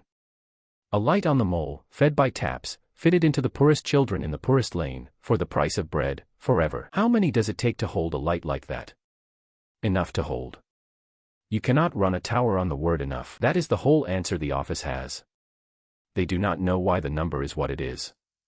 They keep the roll, they set the beads, they read the color, and the color has been white since before anybody's grandmother. It had gone blue at midsummer. And green in the autumn. And I had 411 names in my wife's book with dates beside them. I sat down on my own table. It is very hard to describe what happens inside a man when he finds out that the good thing he has been doing is the wrong thing. Guilt is not the first arrival. Guilt is slow. The first thing is arithmetic, and the arithmetic is quick, and it keeps giving you the same answer however many ways you run it. Then I did the other thing, and I did it without deciding to. I put my hand up to the angle of my own jaw, where there has been a lump under the skin since the day I woke up in that body. I had never thought about it.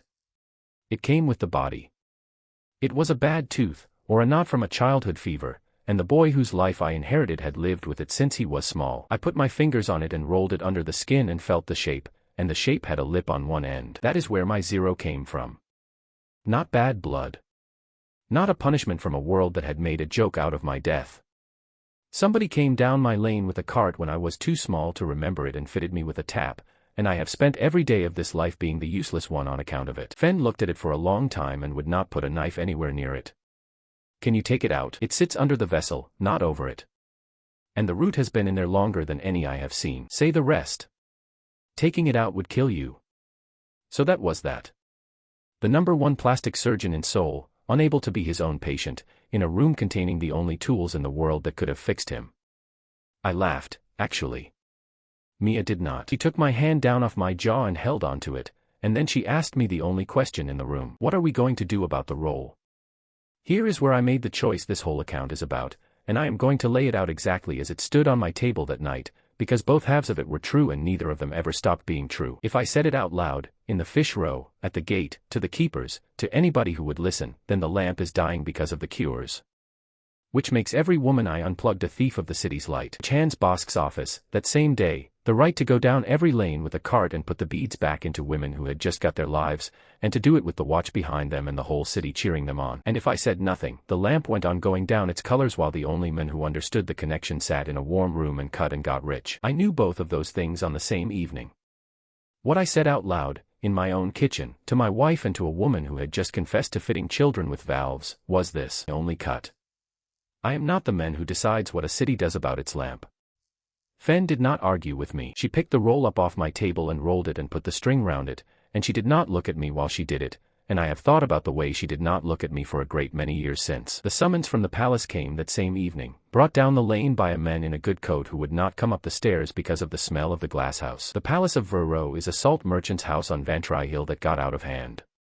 For generations of adding rooms to it, and the last generation added a throne. I went up on foot because the man in the good coat had not thought to send anything and I was not going to ask him for a chair. The room they put me in had about 30 people in it and every one of them had been told what I was before I came through the door.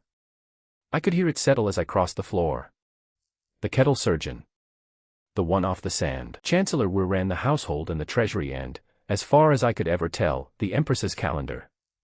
A dry man, careful, not stupid in any direction. Master Tench was the court physician, Baum Guild, in a green coat with more embroidery on it than every stitch of cloth in my clinic put together. And at the top of the room, in a chair that was not quite a throne, sat a woman in a veil. Nobody said what I was there for.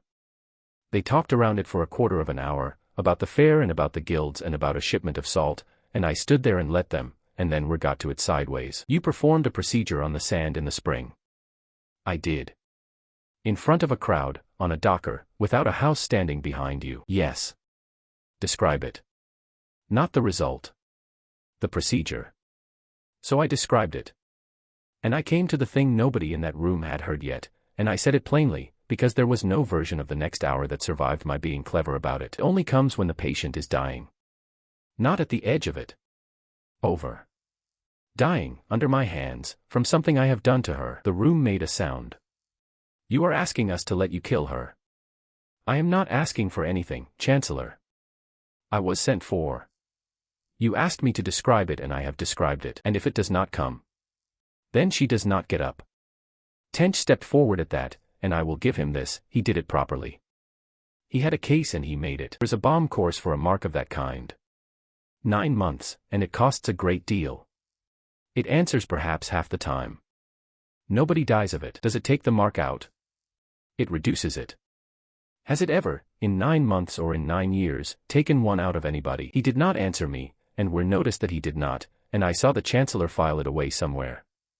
I had just made an enemy for nothing, and Tench was going to be blamed for that silence long after I had gone. Then Weir asked the question he had been steering at all along. Can you guarantee it? No. Can you guarantee anything at all? I can guarantee that the mark will still be there in a year if nobody cuts it, and that it will have gone further in, and that if it reaches the eye there is nothing anybody in this room can do about it. That is the whole of my guarantee. Do you know what you are proposing? I will name it as treason in front of these witnesses, and I will name it again afterwards if this goes the way it is likely to go. He was not bluffing and he was not being cruel either. He was doing his job, and his job was the succession, and I had walked into his house and offered to stop the Empress's heart on a maybe. That is when she took the veil off. She did it herself, without waiting for anybody to clear the room, which I have thought about a great deal since. 30 people, half of them Guild, and she reached up and unpinned it and let them all look. The mark had come up on the right side of her face when she was 11. By then it had taken the outer corner of the eye and it was working along the jaw, and the skin around it had that grey shine I could have named from the door. Nobody in Verro outside that house had seen it in 9 years. How long have you had it? Since I was 11. Well, doctor. It is a big one, and it is old, and the root will have gone deep along the bone. Whoever said it went in high, which is worse, said it. I said nothing at all for a moment, which was an answer, and she watched me not say it. We will come back to that word. Answer my question first. Can you take it off me? The gold can. I cannot. The gold requires what you put to my Chancellor. Exactly that. There is no soft way to put it and I am not going to invent one for a room this size. She sat with that for a while. The court did not breathe. Weir started to speak and she put 2 fingers up off the arm of the chair and he stopped. Chancellor. If I sat here for another 9 years with this on my face, what would you advise? He said nothing, and everybody heard him say nothing, and that was the moment the argument ended. Then she set the terms herself, out loud, one at a time, and I want them written down in the order she gave them, because every one of them was better than anything I would have thought to ask for. It happens in this house, in a room I choose, with my own guard on the door. It happens with Master Tench in the room, because if it goes wrong I will not have the Bomb Guild saying afterwards that they were kept out. If it goes wrong, this man walks out of my house alive and nobody follows him. Say yes to that in front of these people. Chancellor gave his word. It cost him something and he gave it anyway. And the last one. She looked at me when she gave me the last one. You will tell me, before you begin, everything you know about what is in my face and how it got there. Not afterwards. Before. If I find out afterwards that you held something back, the 4th condition stops applying. I agreed to that as well, in front of 30 people, and I meant every word of it, and I had one night to work out what I had actually agreed to. Because I had 2 things to tell her and only one of them was about her. The first was easy and I had already half said it. Somebody set that bead. The office that stamps her seals had a cart and a roll and 90 years of practice, and it had been going down the poorest lanes in her city fitting children, and calling it a blessing, and writing the number down in a column afterwards. Truth costs an office. It does not cost anybody a life, and it is hers to have. The second was the tower. If I said that one in that room, the Crown finds out on the same afternoon that the light is going down because 411 women got their lives back. And then there is only one arithmetic available to a Chancellor and Bosk has his carts by the end of the week. I sat up that night in a room they gave me on the 2nd floor, with a fire in it and a window looking down over the whole harbor, and I could see the mole from that window. The lamp was green. It had been green since the autumn and from up on the hill you could see how far the light was falling short of the sill, which you cannot see from the kettle at all. Mia had not come up with me.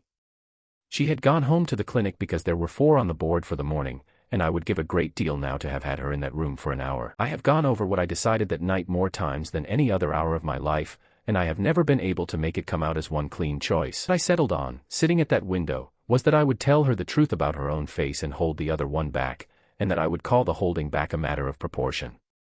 She had asked what was in her face. The tower was not in her face. That is the sentence I used on myself. It is a good sentence. It is the kind of sentence a man builds when he has already decided and wants the decision to sound like a rule. And underneath it, plainly, where I could see it and chose not to look at it, was the real reason, and the real reason was arithmetic too. If I said the tower out loud in that house, the beads go back into the women in my book, and the school stops, and I am the man who did all that for nothing. I would like to be able to write that I did not know that at the time. I knew it at the time.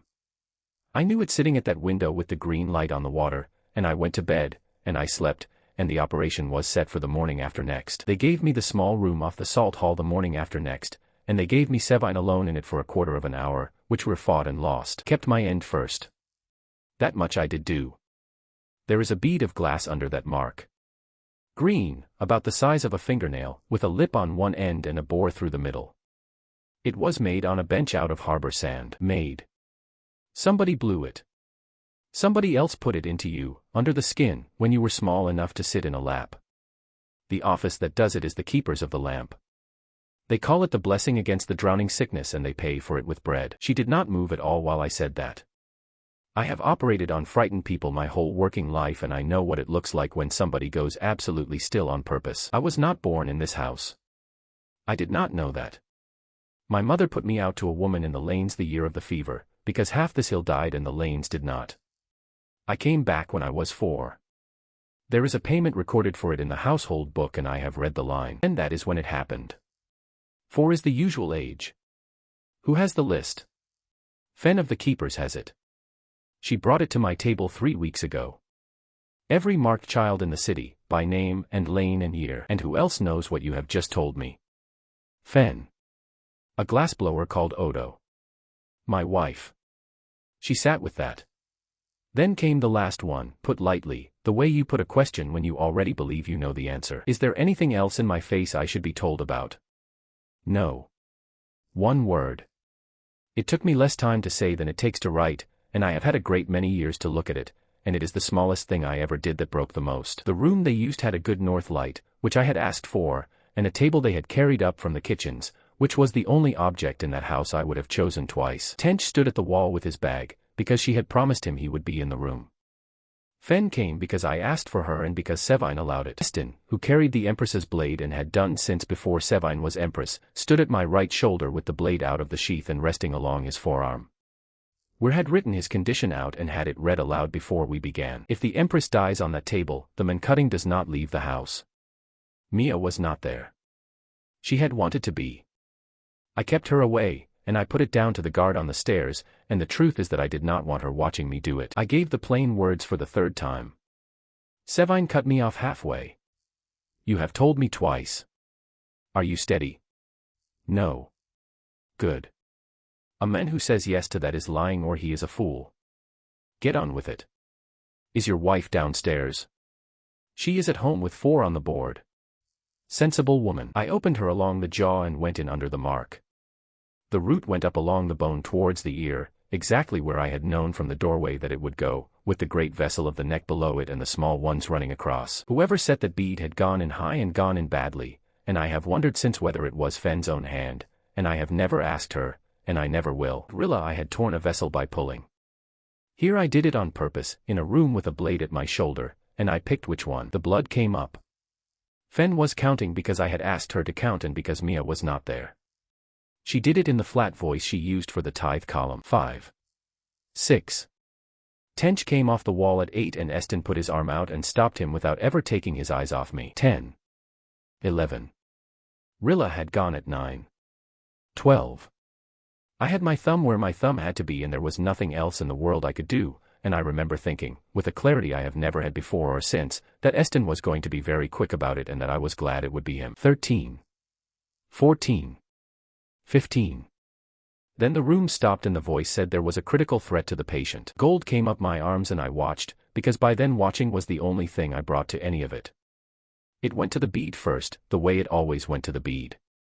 It drew the glass and the whole root out through a hole no wider than a straw and laid them on the cloth. Then it closed the vessel. Then it built the side of her face. 10 seconds.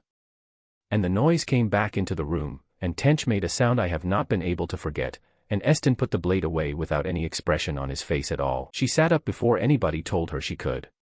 Nobody in that house had seen the right side of Sevine's face since she was 11, and what was sitting on the table now was the most beautiful thing any of them had ever looked at, and every single one of them knew what it had cost to make it. She put her hand up and felt along the jaw, and then she looked at the cloth where the bead was lying in the blood. Is that it?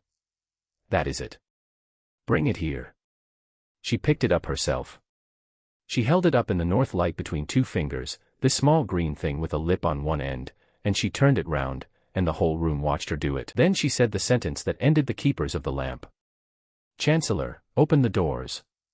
I want the hall. They opened the doors and the hall came in, 50 or 60 of them, guild and household and 2 of the council, and she was still sitting on a kitchen table with blood on her collar and she did not get down off it. She held the bead up. This came out of my face this morning.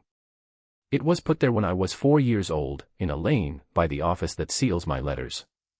They gave my nurse a loaf of bread for it and they wrote my name in a book. She let that sit. Every marked woman in this city has one. Every marked woman in this city was a child in a poor lane on the day somebody decided which children could be fitted and which could not. Then she turned her head and looked directly at me, in front of all of them, and asked the only question that could have finished me. Doctor, is that a fair account of what you found? It is. Is there more? And there it was, out loud, in a hall, from a woman who had just let me stop her heart on my word. No.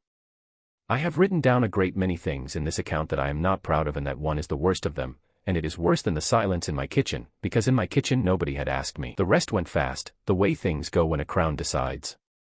The keepers of the lamp were dissolved inside the week.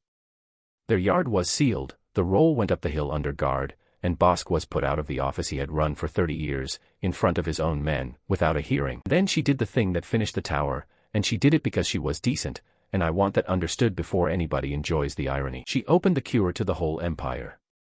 Any hand that could do the work, in any town on that coast, under the Crown's protection and at the Crown's expense for anybody who could not pay. Riders went out that month to 10 Mile and Halloways and Ostry and the coast towns with the order and with copies of my book. I stood in the yard at Vantry Hill and watched the first of them go, and there was a part of me that was purely and simply glad, and I am not going to pretend that part was small. I had come up that hill 4 months earlier with no house and no paper.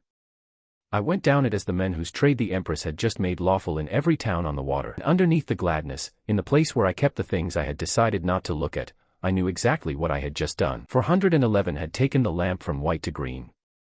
She had just opened the tap all the way, and she had done it in the dark, and the only men in the empire who could have told her was standing in her yard watching the riders leave. There is no describing that autumn except by the queue, so I will describe the queue. It went down my stairs, along the landing, out through Odo's yard and under the arch, and by October it turned left at the arch and ran along the mole road as far as Saber's stall. Rilla ran it, because Rilla could look at 400 people and tell you which 9 were lying about their appointment. We took 12 a day at 2 tables and we could have taken 40. Pell ran the second table by then and he was better at the closing than I was, and I had started telling him so. 6 towns on that coast had a hand in them by the end of the year. 10 Mile and Halloways and Faro and Ostry and Kesk, and a village under the Harrow Bend that has no name on any paper. Every one of them worked out of my book and wrote back to Mia with a count at the end of the month. The money arrived the way water arrives in a bad boat. Mia had the deposit book rebound in leather because the old one was coming apart in her hands, and then she hired a scribe off the customs arch because her wrist had started to go. I did not touch any of it. That was the arrangement from the first week on the sand and neither of us ever wanted to change it. Sevine came down to the glass house in the middle of all that, without warning, in a plain coat, with Eston and one other man, on an afternoon when the queue was backed up to the arch. She stood in my clinic and looked at the shelves and the boiled cloths and the board on the door with the names chalked on it, and then she asked me questions for an hour that nobody else in that city had thought to ask. What does the coal cost you? About a bucket a day, more in winter. And if the coal doubled, then I boil the same and stop giving the free morning, and I would fight about it with my wife and I would lose. What happens to a woman who cannot rest a week? She goes back to the fish row on the 4th day and the wound opens and she is worse off than if she had never come to me at all. It is the thing your order does not solve and it is the only thing that matters at the cheap end. She sat down on my table, in the place where I had opened her face, and she was quiet for a while. I have not had a whole hour without somebody wanting something from me since I was 12. Do you know what your queue is? An appointment book. It is the first line of people in my empire that formed because something worked. She was very close by then. That is the honest account of it. The light in that room was good and I had opened her face and put it back together, and there is no honest way to describe what that does between two people. Do you want to come up the hill? Not as a healer. I am married. I know that. It has not stopped anybody else in the history of that house, and why ask? So that neither of us spends a year wondering. She laughed at whatever my face was doing. You have gone the color of the wall, doctor. Then she took the black veil pin off her coat, the one she did not need anymore, put it on the corner of my table, and went back up the hill. Mia found it that evening. Of course she did. Mia found everything. We had the worst hour of our marriage to that date, in the room below the clinic, with the queue still going home outside the window. It was not a quiet hour. Some of what she said I deserved and some of it I did not, and I said two things I have never forgiven myself for. Then she asked the only question that mattered. Did you want to say yes? Yes. She stood there with the pin in her hand and looked at me the way she had looked at me on the step outside the shack on the day I ruined Corey's jaw. Then she put the pin in the box with the household money. I'm keeping it. It is worth 4 shields. If you ever want to see it again you can sell your knife. The making up took most of the night. It was not gentle and it was not romantic, and I am not going to describe most of it. I will record that I began saying something about the improved circulation of the marked patient after treatment, and that she informed me, at some volume, that if I used the word patient in that bed one more time she would put me in the harbor. We were happy, and I would like that on the record. That autumn, with the queue outside and the money in the box, we were about as happy as two people out of that lane ever get. Boss came to the glass house 3 days after the Empress did. He had no charter and no office and no watch behind him by then. A heavy man in his 50s with a lamp tender's hands, and he had been running the keeper since before Fen was born, and he stood in my doorway with his hat in both hands like a man come about work. He did not threaten me. I had braced for a threat and I got something much worse, which was a competent question. Draw is down by half since the spring. I am a hand healer. I do not know what a draw is. They let me keep the tower book when they turned me out. I have read the color on that tower every night of my working life, and the feed has been falling all year, and the color has gone with it. Now you are the man with his hands inside these women. That is one way to put it. So I am asking you plainly. When you take the glass out, where does the pull go? I looked at him and I understood something it took me a long time afterwards to accept. He did not know. He genuinely did not know. Bosk had been fitting valves into children since he was a boy, because that is what the office did and what his own teacher had done. He had read the color every night, and nobody in that office had ever put the two things side by side, because the roll and the tower book were kept by two different people, and one of them had been Fen since she was small. I had the answer. It was in a book on a shelf 12 feet from where he was standing. I do not know. You do not know.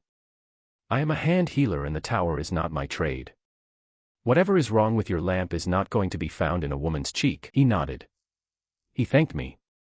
He put his hat back on and went out into the rain, and I watched him go down the lane, and I have never in my life felt smaller than I felt in the 10 minutes after that door shut. Fen had heard all of it from the stairs. She did not say anything to me either.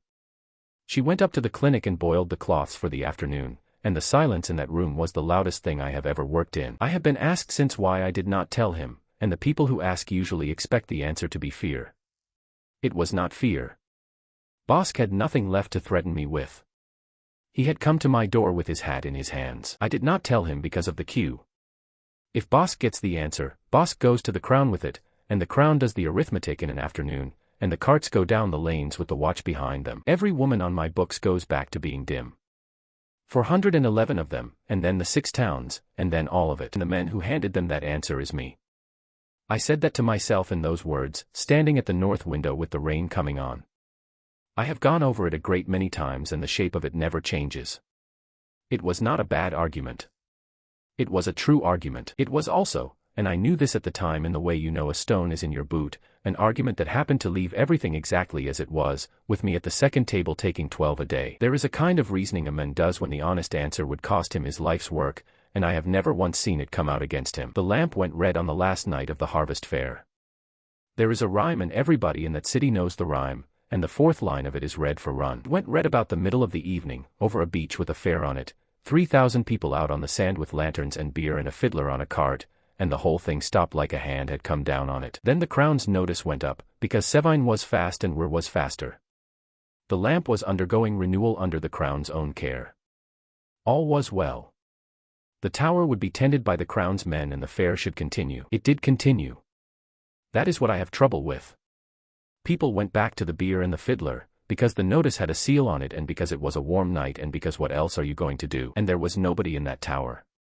She had sealed the office and taken the roll up the hill and put Bosk out in front of his own yard.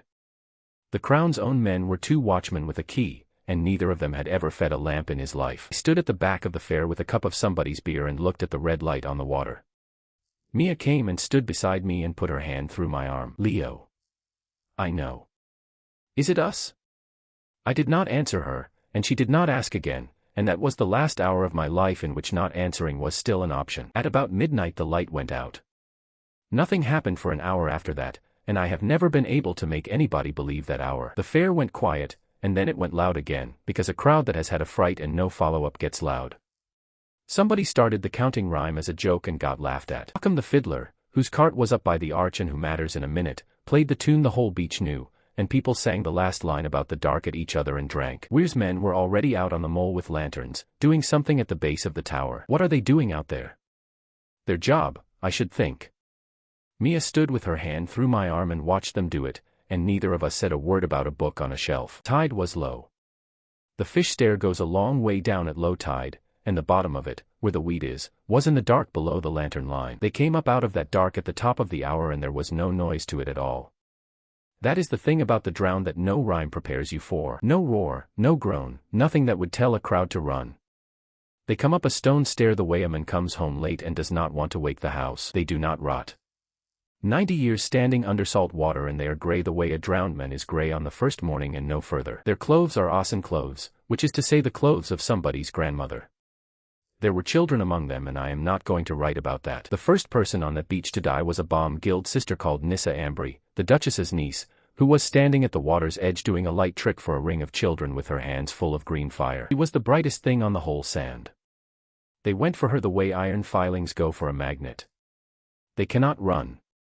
They came out of the water on every side of her at once, and there were more of them behind, and the ones behind kept coming while she was still screaming. That is when the fair understood, and 3,000 people tried to leave a beach by way of one arch. I have thought a great deal about the order in which people died that night, because the order is the whole answer, and I worked it out standing in it. The mages went first.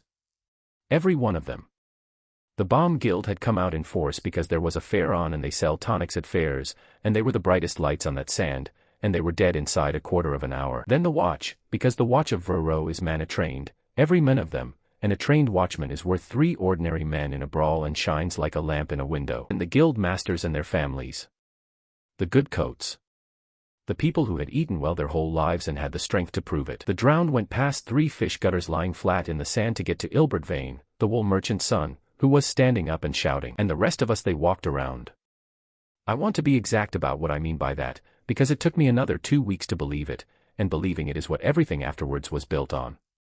They did not spare us. They did not notice us. A woman off the Threp shed sat with her back against one of Tolliver's beer barrels with her hands over her face, and one of them stepped over her legs. I got Mia off that beach and I have never been so frightened in my life, before or since, including the night at the end of all this. She was a bonfire. Whatever the 10 seconds had done to her that first morning at the cracked mirror, whatever 300% means in the arithmetic of that world, it meant that in the dark of that beach my wife was the single brightest object between the arches and the water. They came for her from everywhere. Out of the water, off the stair, from behind the beer stalls, all of them turning at once the way a field of flowers turns, and I dragged her by the wrist through the middle of them and they did not touch me. Not once. Not a hand on me. I went shoulder to shoulder through a crowd of the drowned of Ossen with my wife behind me and they closed on her and let me through like a door. Leo, they are not looking at you. Keep hold of my wrist and do not let go of it. They are not looking at you at all. I got her up the beach steps to the cold arch and put her behind the stone corner of Saber's stall, and I held her face in my hands and told her to breathe. She looked past me and said one word in a completely level voice. Paul Pole had gone back for her bag. She was a midwife, she had taken my teaching on the first free morning, and her instruments were in a canvas bag on a table at the far end of the beach. She went back for them because that bag was worth more than a year of her wages, and because she did not understand yet what she was walking into. Rilla went after her and got about halfway. Rilla is the strongest person I have ever known and she went into that crowd like a woman going through a hedge. She was knocked down twice, and the second time Pell and 2 dockers dragged her back by the belt. Let go of me. She is 40 feet away. She is 40 feet away and there are 200 of them between. I have the names of that night out of the kettle box, because the kettle box paid for the burials and the kettle box keeps a list. Taro the coalman off Cinder Row. Gail Pennock and both her brothers. Lenny Ossett, who was Corey's boy. Marsh Kelter's wife, 4 months after they wrote Marsh down as a drowning. Tolliver, who kept the dry dog and had poured for half that beach an hour before, and Pole, who went back for a bag. We watched it happen from the arch. Occam stood next to me with his fiddle still in his hand and watched it too. Neither of us moved and both of us could have. That is a true sentence and I have to keep it in. By then the drowned were coming up off the stair in a column, and the column turned inland along the Mole Road, because inland was where the lights were. What saved the kettle that night was Odo's furnace. He had gone home when the light went red, because Odo does not care for crowds. He had the furnace up and the doors open and the whole waterfront end of the glasshouse was throwing heat and light out into Cobb Lane. 2 of them came at it and went into the doorway, and he put the pouring ladle into the first one's chest. Fire takes them. That is the whole discovery, and it was made by a bad-tempered glassblower in his own doorway with a ladle of molten glass and no idea what he was doing. They burn, and they do not get up. By the time I got there he had 4 of the rope walk crew with pitch buckets and Pell was running rags and pitch out of the storeroom, and Odo was standing in his own doorway in his leather apron shouting at people to bring him anything that would hold flame. Do they come back? Not the burned ones. Bring me the tar. How do you know that? I do not know anything at all. How many buckets have you got? 9. Is 9 enough? Ask me at low tide. We held the Cobb Lane end of the kettle that night with the widow, a row of pitch buckets, and a man who had spent 40 years thinking his trade was lamp chimneys. By first light the lane was full of them and the tide had gone back out, and the ones that were still moving had gone down the strand and into the water, and the beach was empty except for what they left. The city shut the Vantry gate at dawn and did not open it again for 4 months. Who gave that order? Nobody had to. The gatekeeper shut it himself and then went and told the Hill afterwards. I sat on the step of the glasshouse when it got light, with my hand shaking too hard to hold a cup. Mia sat next to me. Rilla sat on the step below us with her face opened along one cheekbone where she had gone down the second time. Say it now, Mia said. Not later. Now, while there are 3 of us. The lamp went out because we took the valves out of 411 women. Rilla did not say anything. She had been the 5th of those 411, and her jaw was the best work I ever did, and she sat on that step and looked at the water and did not say one word to me. And there was the other half of it, which I could not explain to any of them, and which sat in me all that morning like something swallowed. They had walked round me. In a crowd of 200, in the dark, with my wife lit up like a window behind me, not one of them had turned its head. I was the only man on that beach they had no interest in whatsoever, and I did not know why. And I had a city behind a barred gate that was going to need an answer before the next low tide. We held the fire line for a long stretch before I did anything useful at all. The line ran from the widow along Bell Rope Lane to the rope gate, and the quarter split it into 3 bars and named them the way that quarter names everything. Saber's Corner at the water end, the Hollands Bar in the middle where the fruiter's awning still stood, and the Pledger Bar up at the gate, because Pledger the smith would not move his anvil and so the line went round it. The gate to the Hill stayed shut. The Hill had watchmen on the wall and the Hill had food, and the kettle had the waterfront and the tide. Every man on that line asked me the same thing in the first week, and they asked it in different words and it was always the same question. Why did they not touch you? I do not know. You walked through them. I know what I did. I was there. Then find out, doctor, because half the lane saw you do it and they're going to start asking you to do it for them. That was Rilla, on the 4th night, with her cheek stitched and her arm in a sling, and she was right. And she was the reason I went down onto the strand instead of sitting in my clinic being frightened. I did it properly, in the end, because Fen made us do it properly. She had a book and a pen and she had spent her whole working life writing numbers in a column, and she would not let us guess about anything. Write down what we already know. She put it in the tone of a woman who has watched men guess. They go to Bright first. Everybody on that beach saw it. Do they go to Bright only, or do they go to Bright first and then to everything else? Is the whole question. Then that is the first thing we settle, and we settle it before anybody goes into the water. So we settled it. At the bottom of the fish stair at low water, with a rope round my waist and a knot of men on the other end of it and Odo on the step above with a pitch bucket. We took a gate lamp down and set it on a stone. They came to it, up out of the weed, and they went to a lamp full of burning oil the way they had gone to Nissa Ambry. Then Odo put a ladle into the first one and they burned, and we did it again the next night with the lamp on a longer stone. They came to fire. They came to the manna in the wick. Odo makes the wicks, so Odo would know. There is a thread of it in every gate lamp in this city. It is why they burn steady in wind. That was the first thing we found, and it was Odo who found it, and it is the reason 4 green pots kept the kettle alive that winter, and I will come to that. Second thing we found cost me a piece of my left ear and a night I do not care to write down at length. I went into the water on the 6th attempt with the rope on. The idea was to stand among them and see whether standing still made any difference, and the answer is that it makes none at all, and I found that out with a ring of them around me at chest height in the dark. One of them turned its head towards the rope. Not towards me. The rope went up the stair to 8 men, and one of those men was a lamp trimmer with a working stone. It came past me to get at the rope, and my ear was in the way of its hand, and that is all that happened. It did not know I was there. It pulled me out, and Fen had the wound closed before I had finished being sick, and then she asked me the question that ended the guessing. Take your hand off your ear and put it on your jaw. What? Put your hand on your jaw and tell me what you feel. I have gone over that moment more times than almost any other in this account. Standing on the fish stair with salt in a cut ear, with my own fingers on a lump I had carried since the day I woke up in that body has a lip on it. Say the rest of it. Somebody fitted me. And your stone reads? Nothing. My stone has read nothing since the first day. Then say the whole thing. In order, and slowly. She had her pen out and she was going to have every step of it on paper before anybody moved. A valve takes a person's mana and sends it up a pipe. A fitted person reads dim. A fitted person reads dim because there is nothing left in her to read. And the drowned do not come for bodies. They come for what a body has in it. I have nothing in me. I have had nothing in me since I was a child, because somebody came down my lane with a cart, and that is the only reason I am standing on this stair. She wrote it down. Then she looked up at me and asked the thing that turned the whole winter over. Then what is the difference between you and a woman we hid in a cellar? None. Except that a woman in a cellar still shines through the cellar. We proved it 4 times over the next 2 days, and I want the tests written out, because everybody in that city afterwards had an opinion about how we knew, and this is how we knew. Juna stood on the strand at low water with a rope on her. Juna had her mana back and her burned arm in a sleeve, and they came for her out of the weed inside 2 minutes and we pulled her up the stair. Gant stood on the same stone the next night. Gant had never had a mark and never been fitted, an ordinary rope hand with an ordinary reading.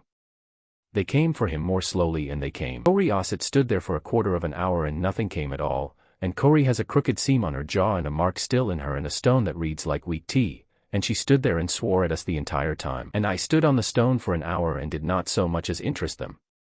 4 people. Bright, ordinary, dim, and nothing. The line falls between dim and nothing, and it falls exactly where the glass is. Fen ruled a column and wrote the 4 names in it, and then she sat back on the step with the book on her knees and put the sentence out loud that made the rest of that winter possible and cost us everything it cost us. If a valve hides a living person, then this city can be hidden. Nobody said anything for a while after that. Odo took his pipe out and did not light it. How many people are behind that gate? 90,000 and some. Fen had counted them for the tithe roll every year of her working life. How many hands in the world know how to set a valve? And there it was. The office had been dissolved by an empress in a week, in front of its own yard, on the strength of a thing I told a hall and a thing I did not. The roll had gone up the hill under guard. Bosk had been put out and had been at a fire line with a bucket like anybody else. Every man and woman who had ever set a bead in a child had been scattered, disgraced, or was standing in that quarter with a pitch bucket. And the only person on the fish stair that night who had ever done it with her own hands was Fen. She knew what the silence meant. She had known it before she opened her mouth, which is why she had sat down first. Do not ask me tonight. I have not asked you anything. You are going to. So do not do it tonight. I want to be fair to her here, because she gets called the second pair of hands in every account of that winter, and that is not the half of it. Fen had walked out of that office on a spring morning after putting a green bead into a 4-year-old and hearing the mother thank her for it. She had spent a year hating the trade she was good at. She had come to my clinic to be somebody who takes them out. And on the 11th night of the siege, on a wet stone stair, a man with a torn ear had just worked out in front of her that the only thing between 90,000 people and the water was the exact skill she had promised herself she would never use again. She went up the stair ahead of us and did not speak to anybody, and I let her go, and I sat on that stone in the dark for a while with the rope still round my waist. Because the arithmetic had already started in me and I could not stop it, and it was the same arithmetic as always, and it always gives the same answer. 90,000 people. One woman who can do it. And every hour I spent being delicate about her feelings was an hour of low water. I went up the stair after her. The glass was the easy part and I want that established before anything else, because everybody in this story who tried to hold a monopoly on that glass was guarding the wrong door. Odo blew us a bowl of beads in an afternoon. Harbor sand, a rod, a lip, a bore you could thread a hair through, and a bad-tempered man who had been making the same shape for lamp feeds since he was a boy. How many can you make? As many as you can find people to put them in. That is going to be your trouble, not mine. Ender volunteered first. A rope hand, 40-odd, a big slow careful man who had carried Tamsin Ollery home over his shoulder on the night of the fair. His sister had been cured in the summer and had not left her room since the beach. I want his name here. Ander of Bell Rope Lane. 2 children, both grown, both working the coast boats. Why you? Because my sister will not do it first and somebody has to. I put him on my table with a lamp at his shoulder, and I had taken beads out of perhaps 60 people by then, and I thought, honestly and arrogantly, that putting one in was the same job run backwards. It is nothing like the same job. Taking one out, you follow a route that is already there and the body has done the hard half of it for you. Putting one in, you have to place the glass where the body will agree to grow a root onto it, and where that is depends on where the vessels run. Put it against the wrong wall and the body grows a clot instead. I went in at the side of the throat, because the throat is where the draw is strongest, and I know that because my own is there. Ander died the next morning. It was a clot. It went where clots go and it took the left side of him first and then the rest, and he was awake for the beginning of it and knew what was happening. It is not your doing. I put it there with my own hand. Ander. Lie still. He said it twice more before he stopped being able to, which is a thing dying people do, and which I have never once been able to accept from any of them. We buried him on the 3rd day of the siege at the top of Bell Rope Lane, because the ground down by the water was not safe anymore. Occam played. His 2 sons could not come, because the coast road was shut and had been shut since the fair. I sat afterwards on the step of the glasshouse and Mia came out and sat with me, and I told her I could not do it. Not that I would not. That the skill was not in my hands and that every time I tried I was going to bury another rope hand. She let me finish. Then she said the thing that got us through that winter, and she said it in the flat voice she kept for prices. There is one person alive who has set a bead in a living body and had it take. Do not. She has burned hands and she has been sleeping in your clinic since the light went out. Are you going to ask her, or are you going to sit on this step and be sorry? Fen was in the clinic. She had heard every word of it through the floor, because everything in a glasshouse comes through the floor. She was standing at the north window with her back to me and her arms folded, and before I got a word out she started talking. On the day I walked out of that yard I promised myself I would never fit another one as long as I lived. I know. You do not know. I have held a child's arms down while her mother thanked me. I have done that more times than I can put a lane to. Fen. And now the only thing in the world that will keep this quarter alive is the one skill I have spent a year hating myself for having. She did not turn round. She asked me one question and her voice was perfectly steady, which is how I knew what it was costing her. If I teach you this, how many are you going to put in? I did not answer her that night. I have thought since that the not answering was the honest thing, and I have also thought that a better man would have had a number ready. She taught me to set a bead over 2 days in the clinic above the furnace, with the fire line burning at the end of the lane and Rilla sending word up every hour about how much pitch we had left. She taught it the way she had learned it, which is to say the way you teach a girl of 13 on a cart in a lane. Short flat sentences, with her hands on top of my hands, not against the vessel. Everything I did to Ander was in that first sentence. The office never goes near the vessel. A valve does not want blood, it wants the sheath, the tough silver skin that runs along the muscle, and if you lay the glass into the sheath the body treats it as a splinter and grows onto it. Ever the throat on a grown man. The throat is for children. A child's throat is still building itself and it will take the glass as part of the plan. In a grown body you go into the arm, or under the collarbone, where the sheath is thick and the body has time to be stupid about it. And how long? That was the third thing and it was the one that nearly finished us. The office sets a bead and the root takes about a week. A week of the body making up its mind, and until it does, the valve draws nothing and the person is exactly as bright as she was before. We did not have a week. We had a fire line and a lane that was burning its own boats for pitch. I have been asked many times since which part of all this was mine, because a great deal of what I did in that world was other people's work with my name on it. This piece was mine, and it came out of a jar that cost less than a loaf. Slime. The 4 copper ponds slime off the shelf in a room with a cracked mirror in it. The stuff the gold had turned into perfect filler on the first morning of everything. Nobody in Verro used it for anything but scrapes. The bomb guild would not have it in the building. And I had been packing wounds with it all year because it was cheap and because a mark leaves a cavity and something has to fill it. I already knew what it did to a cavity. It brings the tissue in around it faster than clean packing does, which is why my patients healed in half the time of a bomb case and why I had long since stopped thinking about it at all. So we set a bead in slime, and the difference was not small. The first one took in about half a day. Stone went from a working reading down to nothing over one afternoon, and Fen stood there with her burned hands over her mouth. She had spent her childhood being told that a fitting is a thing you do to a small child and then wait a year for. Gant was the second failure and he is alive, which is the only reason I can write about him without stopping. He came up the glasshouse stairs in the second week because his daughter was on the far side of the cold arch with her husband's family and he wanted to walk over there and bring her back. You know what I did to you in the spring? You frightened me with a bucket and I told the whole quarter you were a lunatic. Are we going to do this or are we going to talk about it? Ben said it with my hands over hers, in the arm, high, where the sheath is thickest. It took. The stone went out that afternoon and he sat there flexing his fingers and grinning at us. 3 days later the arm below it went cold and stayed cold. The root had grown crooked, out and down instead of along, and it had taken a branch of the vessel with it, and by the time we had it open the hand was already the color a hand goes. Fen took the bead out and we saved the arm as far as the wrist. Gant has 2 fingers and a thumb that work on that side and no strength in any of them. He went and got his daughter 4 days later, painted gray, with the bad arm inside his coat and Doss walking beside him carrying a boat hook he could not possibly have used. He came back with her and her husband and a cat in a basket. His stone still reads nothing, because we left the bead out afterwards and he chose to go on wearing the gray, and he was the first person in Vero to work out that a man who has been dark once can stay dark by choice. Pell was the first one who took it and walked.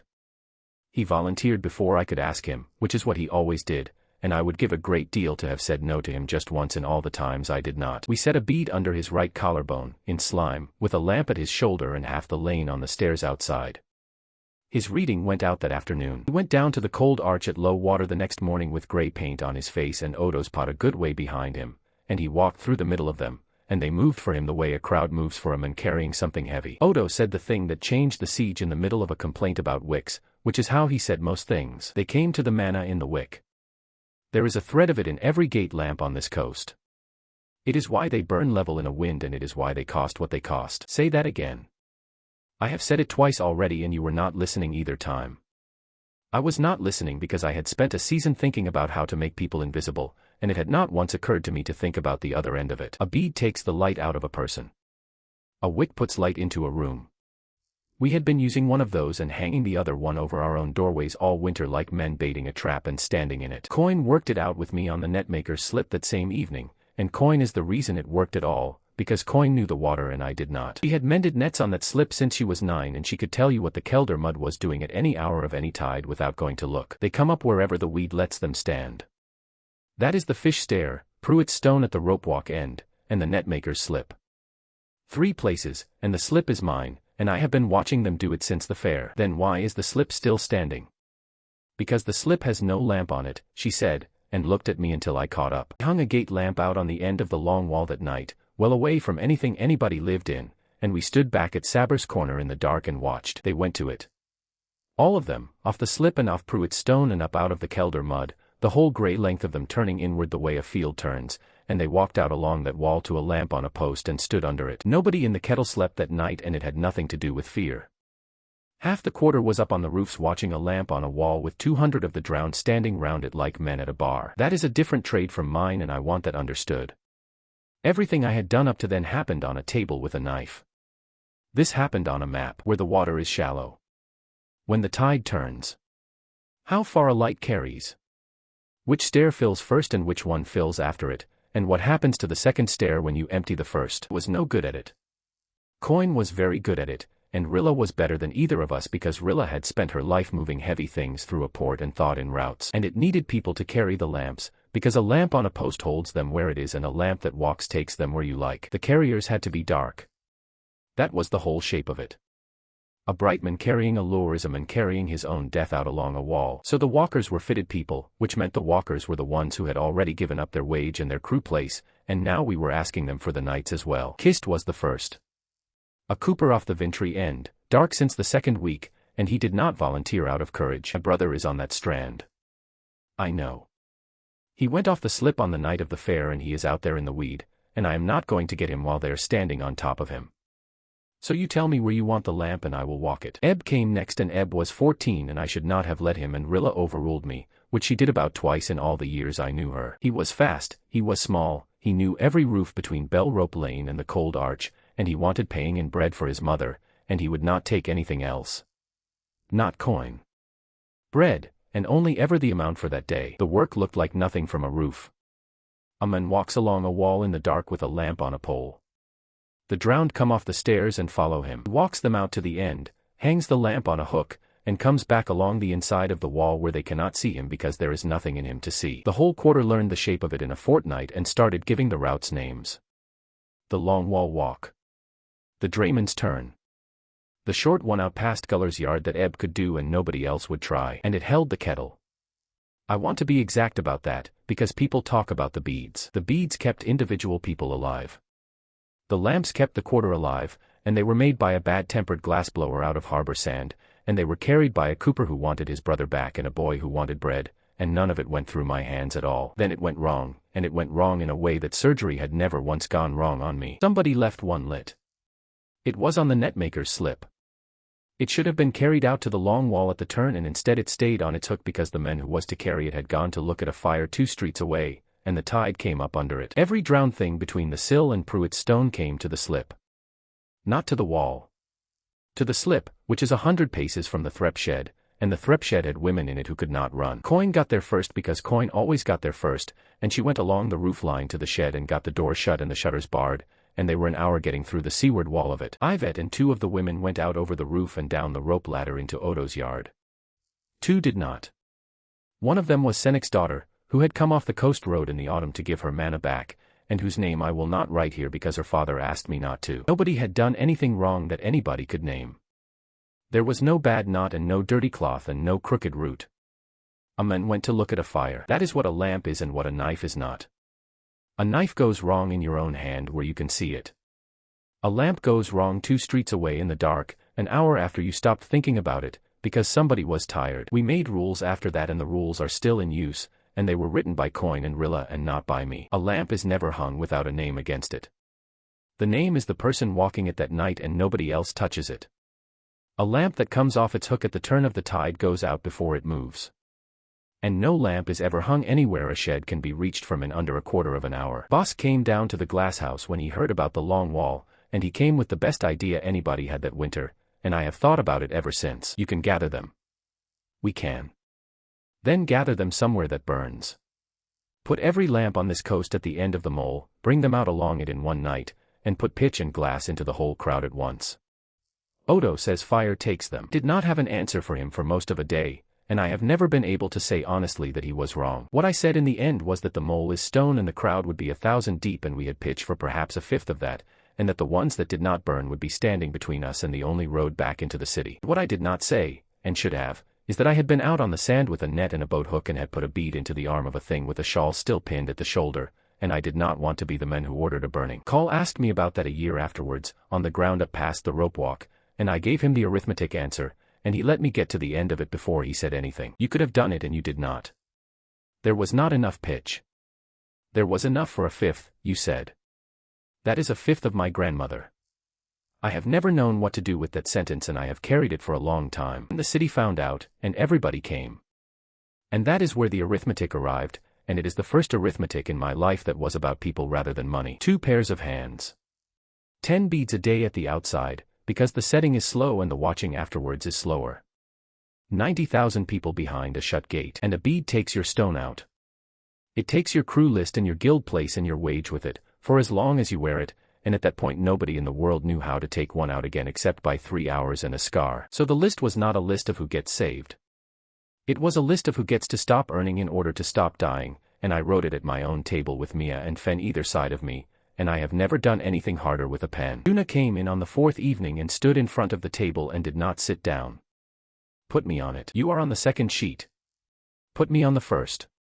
The 1st sheet is people who cannot run. I cannot run, she said, and she put her burned arm out on the table between us, the one I had spent 3 hours on with a butcher's knife 2 years before, the one with 2 fingers that do not close. I looked at the arm and then I looked at the sheet, and I made the decision, and it took no time at all and I have carried it for the rest of my life. You take a bead on Thursday.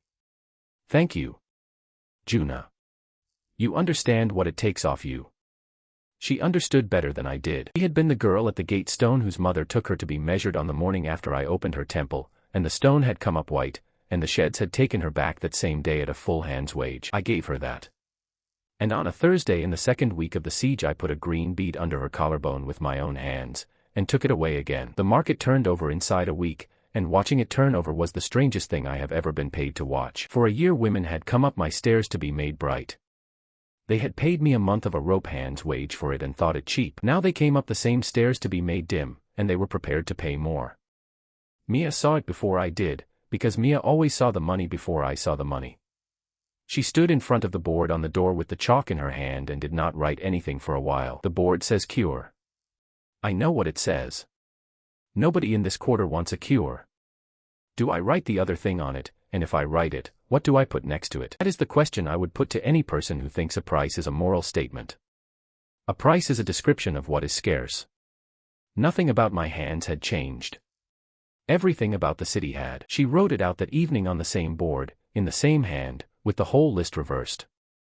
What we had sold to make a woman shine, and under it, at the top of the column now, what it cost to put her out. Then she stood back and looked at it and rubbed the second number off with her sleeve before the chalk was dry. Why? Because there is a woman at the bottom of these stairs who has been waiting since dark and who has nothing, and I am not going to be the one who tells her what a bead costs. It is the whole of how the free fitting happened, and I want it recorded correctly, because a great many people have since told the story with me in it, standing on a table, making a speech. There was no speech. My wife rubbed a number off a board with her sleeve and then went downstairs and started taking names in order of who could not run. It did not go well. I have read accounts of that winter which have the kettle rising as one and everybody helping everybody, and I was there, and it was not like that at all. Free meant a queue that had no natural end to it. Free meant men who had been at the fire line all night watching the sheds fill up with women who had never carried a bucket. Free meant Rilla at the door of my own clinic, with her arm still bad, keeping people out of a room they had every right to want to be in. And free, above all, meant slow, because the thing that was scarce had never been money. It was 2 pairs of hands and a glassblower who had to sleep sometimes. Harker solved that problem the way Harker solved every problem, which was to sell something that looked like the answer. He called it corpse gray. It came in a pot, it went on the face and the hands and the throat, and it was mixed by a man on the fish roe out of chalk and lamp black and something that made it stick in the wet. It cost about what a loaf cost, and inside 4 days every third person in the cold arch had a gray face. He did not invent it out of nothing, and that is what makes it worse. He had watched Pell go down the cold arch painted gray and come back. Everybody had watched Pell do that. Half the quarter thought the paint was what had done it. I went down to the fish row and stood in his shop and did the only thing I could think of. The paint does nothing. The paint kept a boy alive on the cold arch in front of 40 witnesses. The bead kept him alive. The paint was so that people did not scream at him in the lane. Those things are not the same and you know they are not. Why? He put the pot down on the counter between us and did not take his hand off it. What do you actually know, doctor? You know what your glass does. Do you know it is the only thing that does anything? No. Then you are telling me my paint does nothing, and what you can honestly say is that you have not tested it. I have never forgotten that, because he was right about the logic and it did not matter that he was right. He was selling a thing he had no reason to believe in to people who had no way to check, and he knew what the queue at my door looked like, and he priced against it. We tested it that night. Fen had a rope and a pot of Harker's gray and a volunteer she had to talk out of it twice, and in the end she went down onto the strand herself with the paint on and nothing under it and her own reading intact. They came for her at once. She was up the stair before they were near, and she stood at the top with gray on her face and wiped it off with a cloth and did not say a word to any of us. The next morning I put it on the door of the clinic, and on the arch, and on the rope gate, in Mia's hand, in the biggest letters we had. Paint does nothing. Come and be fitted. There is no charge and there is a list. Then people were already dead in it. I do not have all their names, because they died outside the gate and the kettle box only pays for the ones brought back. A carter and his wife who went for the coast road because they had gray on and thought that was enough. A boy off the Threp sheds. 2 of Harker's own customers, and he paid for their burials himself, which I think about more than I would like to. He stopped selling it the day after we put the notice up. He did not argue and he did not apologize. He had the pots taken out of the shop and put in the harbor, and I did not hear a word from him for a month, and the fish row never sold him so much as a bucket again for years. Zell came down the coast road from Halloway's in the middle of all that, on foot, with her tools rolled in a piece of sailcloth and a grievance she had been carrying for 100 miles. She had been taking marks out of people up there since the Crown's order went out, and she had not been doing it my way. Her book says open along the line and follow the route down. It does. I open across it, and I go in from underneath with a blunt hook, and I have not lost anybody and I do not leave that dent your people leave. Then you are lucky.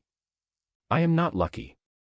I am 40 miles from a glass house and I have never had a retractor in my life, and I worked out a way of doing it with 2 hands instead of 3 because there was nobody standing on the other side of the table. She was right, and it took me 2 days and a great deal of bad temper to admit it, and Fen enjoyed every hour of those 2 days. The way is slower and it hurts more and it does not work at the neck at all. On an arm or a collarbone, with nobody to hold the wound open, it is better than mine, and there are more places on that coast with nobody than there are places with somebody. What do you want out of me? Both ways in the book. Mine written next to yours, with the places each one is for, and my name on mine. I did it, and Fen copied it out in her own hand, and Zell walked back up the coast road with a copy of a book that had 2 ways of doing the same operation in it. I did not understand at the time what I had just agreed to. A book with 2 ways in it is a book that cannot be obeyed, and a trade that cannot be obeyed cannot be run from one room. Otic would not have it, and Otic said southwest in the lane, loudly, to anybody who would stand still. She was a net mender out of the flooded end and she had been fitted as a child like everybody else in that quarter, and I had taken hers out myself in the good year, and she was one of my best results. You are all going to lie down and let him put the glass back in. It is not the same thing. It is exactly the same thing. They came down this lane with a cart when I was 4 and they gave my mother bread. Now the cart is a table upstairs and there is no bread and we are queuing for it. Nobody is holding you down. Nobody held my mother down either. She said yes. I have thought about Otic more than about almost anybody else in this account, and I have never been able to put her away. She stayed bright the whole siege. She would not go dark and she would not sit in a shed, and she carried water on the fire line at night with a lamp because she said if they were coming for her they could come for her while she was useful. She lived. Half the quarter thought she was a fool and she made the same argument to every one of them, and by the spring some of them had come round to her, and I could not honestly say that the ones who came round to her were wrong. The last thing that happened in that stretch happened in the salt hall and I was not in the room for it, and Fen was. Bosk had been working it out all winter. He had a tower book that nobody had taken off him, a lifetime of reading the color, and a fire line to stand on with a bucket where he had a great deal of time to think. He got there without me, in the end, and I want that on the record, because I have let people believe for years that the secret was mine to give or keep. It was not a secret. It was a sum that 2 people had the halves of, and the other man got there on his own, standing in a lane with a bucket, sometime in the middle of that winter. He went up the hill and put it to the council in 1 sentence. The lamp went out because the marks came out of the women, and if the marks go back in, the lamp comes back on. Fen told me about it that evening, standing at the north window with her coat still on. Did they believe him? They believed him in about a breath. He has been waiting all winter for somebody to give him a reason. And Sevine? Fen did not answer that for long enough that it was an answer. Bosk asked for the rollback and for the carts and for men to go down the lanes with them. He asked for the old arrangement, restored properly this time, and he asked for it in front of the council with the tower book open on the table. And here is the thing that made that winter what it was, and I have never been able to make it simple when people ask me about it. It was not wrong. Everything he said about the tower was true. The arithmetic was true. If you put beads back into the women of the kettle, the lamp lights, and the water empties, and a city of 90,000 people stops dying by the tide. He wanted to take the lives of the poorest women in Vero and burn them for light, and he was the only man in that hall proposing something that would actually work. And I was in a glasshouse on the waterfront putting beads into the same women, out of the same lanes, off the same roll, with my own hands, for the opposite reason. We were taking from the same quarter. We had different arguments and we wanted different things and we were reaching into the same houses, and by the end of that winter half the kettle could not tell the difference between us, and I have stopped being sure they were wrong. School in the glasshouse started as a free morning and turned into a school because a siege leaves people with nowhere to be. A butcher up from the shambles on Cinder Row, a man called Quill, who had better hands than anybody I ever taught and knew it. 2 midwives out of the kettle, Nettie and old Hessie.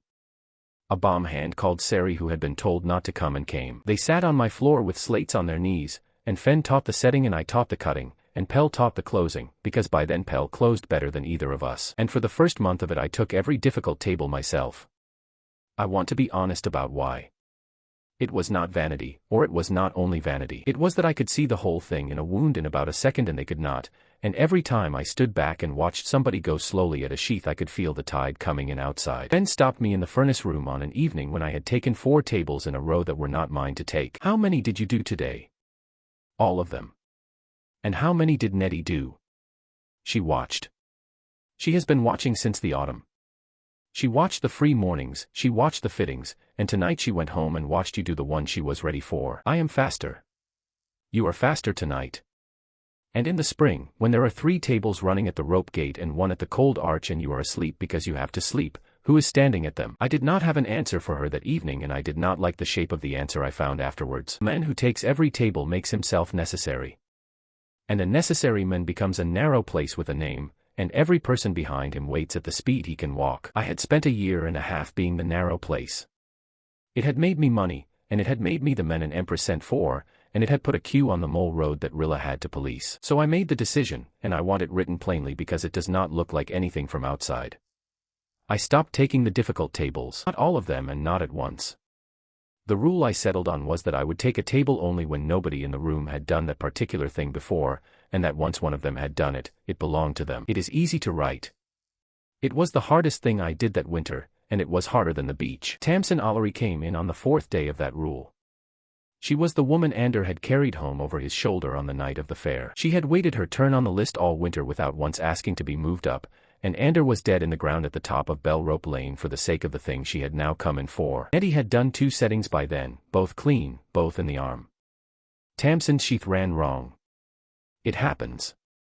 It is not common and it is not rare, and the tell is a thing you feel through the handle rather than see, and I had felt it perhaps a dozen times. I was at the north window with my back to the room, which is where I had been standing on purpose since the rule started, and I heard the handle stop. "Nettie. It is not sitting." "Then do not push it." "I am not pushing it." "Do you want me at that table?" "Say it now if you do." I turned round. I could see the tray in her shoulders and enough of the arm to know exactly what was under her hand. I knew the movement that would have found it, and my own hands were dry and free and 4 steps away. I stood there. I would like to tell you I stood there out of principle. What I actually did was stand there and count the tables that were going to exist in that quarter by the spring, over and over, like a man saying a rhyme to stop himself doing something. Nettie found the sheath eventually. She found it late, and she set the bead in it, and the root took the way a late root takes, which is crooked. Tamsin has no grip in that hand now. She can carry with the arm and she cannot hold with the fingers, and she was a net mender. She never once said anything to me about it. Nettie said a great deal to me about it, that night and afterwards, and I let her, and I did not take it back. That is what the step cost. I want it counted honestly, and I want the other half counted too, because the other half is what people leave out. By the spring there were tables in the Threp shed and at the cold arch and 2 in the glass house, and they were being run by a butcher, 2 midwives, a docker's boy and a woman out of the Bomb Guild, and none of them needed me in the room. I have never had proof that I chose right. Nobody wants to hear that about arithmetic. Tamsin's hand is a fact. The tables in the spring are also a fact, and there is no ledger anywhere that puts them on the same page and gives you a total. What I know is that I stood at a window with my hands free and let somebody worse than me work on a living woman, and that I have never been able to make it feel like anything except cowardice, and that I would do it again. We came for the school in the last week of the winter, and he did not come himself. He sent Yule from the transfers table, with a file of the Crown's men behind her and a paper in her hand, and the paper was about a paper. She would not look at me while she read it out. I did not blame her then and I blame her less now, because she had been given the choice of reading it or losing her 2 winters. Silver Ash, hand healer, of the kettle, deceased. Assigns and heirs. And a search of the sealed office of the keepers, in a chest of transfers, for the instrument that made me a healer at all. He had found Ulver Ash. He had found a dead man with no heirs, a transfer entered in a hand that was not Yoel's, and a fee paid in the yard to a man who had been dismissed the following spring for exactly that. Every cure I had ever taken money for was unlicensed. Every hand I had taught had been taught by a man practicing on a forgery. It made the cures and the school and the fittings and the board on the door into a thing the Crown could void with one stroke and prosecute at leisure. I read it standing in my own doorway and I did not understand the half of it, and then I understood one line, and I went down the stairs to find my wife. She was in the room below with the deposit book open in front of her. She did not make me ask her. I bought it in the first week. You knew that. I knew you bought a permit. I did not know you bought a dead man. There was no other kind to buy. Nobody sells a live one. You let me put it on the shelf. You put it on the shelf, she said. I watched you do it. And you never took it down, not once, in a year and a half, and I have thought about that more than you have. We had it out for most of that night and it was the worst hour of our marriage, and it was worse than the pin, and neither of us was clean in it. He had lied to me for a year and a half. I had made the knot looking easy for her, and I had eaten every meal that paper bought, and I had said the word license out loud to Harker and to a chancellor and to an empress. And somewhere towards the end of it, when we had both said the things you cannot take back, she asked me the question that mattered and asked it quietly. Would you have taken it, if I had told you in the first week? Yes. Then you might have said so, and we could have had a shorter argument. We had his order by the end of the week. The school was closed, the board came off the door, and the crownsmen took my instruments and Fenn's plate and the whole of Mia's book of names. And here is the thing about that morning which I did not expect and which I have thought about for years since. It did not stop. Quill had a table going at the Cinder Row Shambles by that afternoon with a set of tools he had made himself out of a barrel hoop, and he called the retractor a pledger after the smith, and it has been called that ever since. Nettie was at the rope gate under the pledger lamp. Sari went back into the bomb guild yard on Vantry Hill with a pot of slime and a bowl of beads and dared them to say anything to her. Had shut down the only man they could find on a piece of paper. There was no longer any such man. There had not been for about a month, and I had made sure of it standing at a north window with my hands free, on the day Tamsin Ollery came in. I did not feel clever about it. I sat on the step of a glasshouse with no instruments and no school and no license, and Fenn came out and sat down beside me and neither of us said anything for a long time. Then she asked what we were going to do about the tower, because the tower had not stopped needing an answer while the crown was taking my knives away. Boss got what he asked for in the first week of the spring, and he got it because the tide had come over the sill twice that month and because we had been waiting all winter for a reason. Got the roll back. He got men. He got carts.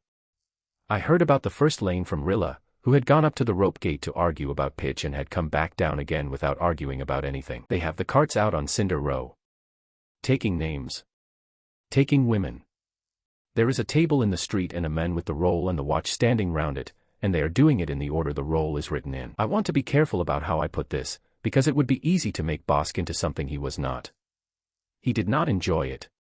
He did not shout at anybody. He stood in a lane in the rain with a tower book under his arm and did the thing he believed would save 90,000 people, and he did it to women who had no way to refuse him. He killed them. Not out of cruelty. Out of the exact ignorance I had watched Fenn correct with her hands over mine in a hot room above a furnace. The office fits children. That is the whole of what the office knows. A child's throat is still building itself and takes the glass as part of the plan, and the keepers had been putting beads into 4-year-olds for 90 years and had never in all that time fitted a grown woman. Bosk went in at the throat because the throat is where the draw is strongest. It is the same place I went in on Ander, for the same reason, out of the same book. They lost the first 3 inside a week and the third one took 2 days about it. I went up the hill to him. I had no license, no school, no instruments and no standing whatsoever, and I went anyway, and they let me through because Bosk himself came out into the yard and told them to. Not the throat. Doctor. Never the throat on a grown body. The sheath in the arm, high, where it is thick. And pack it with pond slime, the 4 copper kind, because the root takes in half a day instead of a week and you will lose fewer of them waiting. He looked at me for a long moment in the rain. Why are you telling me this? Because you are going to go on doing it whether I tell you or not, and I would rather the women in that lane lived. You understand what you are handing me. I understand it. I have thought about that morning a great deal. People who like me have called it generous. It was not generous. I had watched him bury 3 women out of my own quarter with a mistake I had made myself in the autumn, and there was no version of standing in my glasshouse being righteous that ended with fewer funerals. He used it. He stopped losing them. Within a fortnight he had a table in the yard and 2 keepers he had pulled back out of retirement, and he was fitting grown women in the arm with slime, and they lived, and the lamp did not light. That is the thing nobody in that city expected, least of all Bosk, and it is the reason everything afterwards happened the way it did. He fitted enough women out of the lanes to fill the tower head twice over. He put them on the plate in shifts, with the little pipe seated and the brass swept clean, and Odo went out and checked every fitting himself because Odo would not let anybody else touch that plate. The housing came up to a dull red and sat there. Odo came back down the mole road at first light and sat on my step with his hat in his hands and his coat soaked through. Will not take. How much did you feed it? Everything he has got. 31 of them on the plate and it went red and stopped. Red is something. Red is nothing. Red is the color it was on the night of the fair when they came up the fish stair anyway. It has to be white and it will not go past red for him, and I do not know why. We worked it out over the next 4 nights and Fen worked out most of it, on the floor of my clinic, with the tower book that Bosk had sent down to us of his own accord, which I want counted in his favor. A fitted woman is dim. That is the whole point of a fitting, and it is why the kettle was still alive. Dim means she has almost nothing left to give. The valve takes what a person can spare in a day, a drop at a time, and it has been doing that to the marked women of that city for 90 years, and a drop at a time is what the tower was built to drink. Bosk had 31 drops arriving at a plate that had been fed by 400 for 90 years. 10 small feeds arrive as 10 small feeds. The way 10 men pushing a cart from 10 different angles do not push it as hard as 10 men pushing together. Odo's cousin Bly came down from the coast that month with his own opinion about the glass, which is a thing that runs in that family. He has a furnace at Ostry, smaller than the widow, and he had been blowing beads off my drawings since the crown's order, and he had stopped following them about halfway through. Your lip is too long. It seats deep and it fights you coming out. Odo drew that lip. Odo blows into a bench with a boy holding the door. I blow alone into a shed with a draft in it, and a long lip goes cloudy on me before it seats. Then shorten it and it will not hold. It holds. Come up the coast and watch me do one. I did not go up the coast that month, and I should have. When I did go, in the summer after everything, his lip was shorter than ours and his collar had a shoulder on it that ours has to this day, and 2 of the things we use were his and not mine. He and Odo argued about that lip for years, in writing, badly, with the letters getting shorter. Neither of them ever gave way and both of them were partly right, and the beads got better the whole time they were fighting. So they tried the drowned, and I want it written down that Bosk was the one who thought of it and I was the one who agreed to try. A net, a boat hook, for dockers, and a thing that had been a woman of Ossen with a shawl still pinned at her shoulder. We held her down on the sand at the cold arch and I put a bead into her arm and Fen read the plate. Anything. Nothing. Not a flicker. Not a flicker. Whatever moves in them is not what a valve drinks. They come towards our manna the way a starving man walks towards bread, and there is not one drop of it in them, which is the whole tragedy of the thing. Stood over that woman with her shawl pinned at the shoulder and understood that I was never going to be able to hate them properly again. Juna came in on the 5th morning and she did not come alone, and I heard them on the stairs before I saw any of them. She had gone out along the Harrow Road as soon as it opened, with her sleeve rolled down over a bead I had put in her myself. She had walked to 10 Mile, up the bend to Halloway's, across to Farrow and back, and she came into my clinic with women behind her. Cured women. Women out of my own book, from the good year, who had got their lives back off my table and had been living them. What is this? They are giving it back. Juna. Ask them yourself. I have not talked one of them into anything, and you can ask any of them in this room. I did ask. I asked every one of them, one at a time, in the room below with the door shut, because I had learned something by then about what a queue will agree to in front of a queue. They all said the same thing in different words, and the shape of it was this. They had had a year or 2 of being able to work. They had a wage behind them, and some of them had a place on a crew list, and one of them had a husband she had got on the strength of a stone reading, and the water was coming over the sill twice a month. I have had my 2 years, one of them said, a woman off the Threpsheds whose name I am not going to put down because her family asked me not to. I would rather sit in a shed with a soup pot than watch it come up the lane again. So we fitted them. Every one who asked, in the arm, in slime, with Fen at one table and me at the other, and the Crown's men standing in the yard not knowing what to do about it, because there was no order in Verro against a woman volunteering. And we put them on the plate at the top of the tower with Bosk's 31, and the whole thing came up out of red into a hard orange and held there for about half an hour. Half an hour. Then it sat back down again. Everybody on that mole saw it. Half the kettle was standing on the roofs. And the sound that came off the town when it went orange was the best sound I have ever heard, and the sound that came off it 20 minutes later was the worst. Fen stayed at the plate with her hand flat on the brass and would not come down for another hour, and when she came down she had the arithmetic, and she gave it to me on the step in 5 words before she gave it to anybody else. Any can hold it. One has to strike it. Say it properly. A lamp that has gone out has to be struck. Struck is not the same as fed. You cannot strike a thing with drops, however many drops you have, and every one of these women is a drop, and I am a drop, and Bosk's 31 are drops. Then what strikes it? One source, all at once, against the plate, and it has to be bigger than anything a fitted woman has in her. It has to be bigger than anything an ordinary woman has in her. And she stopped there, on my step, and did not say the rest of it, because she did not have to. There were only ever 4 people in that empire the gold had been through. 2 of them had been spent already, and Rilla's stone had read like weak tea since the night we tried, and Sevine's the same. That left one bright thing in the world, and it was upstairs in the room over the glass house, doing the accounts. Nobody in that clinic said my wife's name for 4 days. Fen did not say it. Odo did not say it. Rilla came up the stairs twice and went down again without saying it, and Bosk sent word from the hill about the plate and did not say it either. Everybody had done the arithmetic. Everybody had arrived at the same place. And every one of them was waiting for me to get there on my own, because there was no version of that sentence that anybody else in the world had the standing to say out loud. So I spent those 4 days going at everything else, and I want the list written out in order, because people have since told me I did not look hard enough. First, the chain. 10 fitted women on the plate at the same moment, with the little pipe seated together and the drawer opened at once instead of in shifts. Odo built the manifold for it in a day and a half and did not sleep. 10 small feeds arrive as 10 small feeds. A thread arrives as a thread. It went red and stayed red and Fen shut it down after an hour to stop us wasting people. Second, the drowned.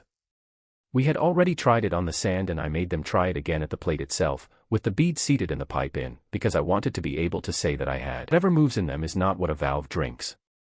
Nothing. Not a flicker. Third, myself. I asked Fen to take my bead out. I asked her in the clinic with the lamp on and I had already laid out the tray, and she looked at the tray and then at me for a long moment. It sits under the vessel. The root is older than any I have seen and it will kill you.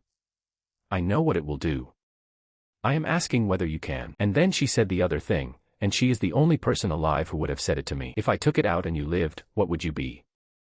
A man with a lane's worth of mana in him. Say it. You have had nothing in you since the day you woke up in that body. There is nothing behind that bead to come out. He was right, and it took me the length of that evening to understand how completely. My stone read nothing before the drowning and it would read nothing after, because a valve does not store what it takes. It passes it on. Everything I had made in every year of my borrowed life had gone up that tower a drop at a time and been burned for the good of a city that had never heard my name. There was no reservoir. There was a pipe. Fourth, the Empire. Riders went out along the Harrow Road to 10 Mile and Halloways and Farrow, and inland to Kesk and the Ostry Turn, with one question. Was there anybody, anywhere, who had come through the 10 seconds? The answer came back and I had known all of it before the riders left. Mia. Sevine. Rilla. Juna. Juna was standing in my own clinic when the answer came in. She had put her hand on the gate stone that morning at my asking, with her bead out for the afternoon, and it had come up bright and nowhere near enough. The gold had come to my hands 4 times in a year and never once anywhere else in the world, and 2 of the 4 were dry. And fifth, the one I did not tell anybody about for years. I stood in my own clinic at 3 in the morning with my hands flat on the table and asked it out loud, like a fool, in an empty room. I told it what the tower needed and I asked it to come and do the thing it does, on anybody, on me, on a volunteer, one more time. It has never once answered a question. It has never once come when it was wanted. It arrived when somebody was dying under my hands and it left when they were not, and in a whole year the only conversation it ever had with me was to tell me about aerodynamics. Sevine came down the hill on the 5th morning without sending word. She came into the glass house in the plain coat with Eston behind her, and she stood in the middle of my clinic and did not sit down, and she had it worked out before she came through the door. I've been asking after bright women. I have. There are 4 of us and you have counted us. Do not make me pull it out of you, doctor, I have had a long ride down a bad road. 2 of you are spent. The gold went through you and through Rilla and it does not come twice, and neither of your stones has read above the line since. And the other 2? I did not answer that. She sat down then, on my table, in the place where I had opened her face, which she did every time she came into that room and which I have never worked out whether she did on purpose. Then it is me. I am the Empress and it is my tower and my city and my decree that put the light out, and I am not going to stand in a room while you work out how to ask a rope hand's wife. Your stone has read low since the operation. Low is not empty. Try it and find out. We tried it that night, and I want it recorded that she went up the mole road on foot in front of half the town and that she did not let anybody carry the lamp for her. Odo had the manifold ready. Fen was at the plate with the tower book.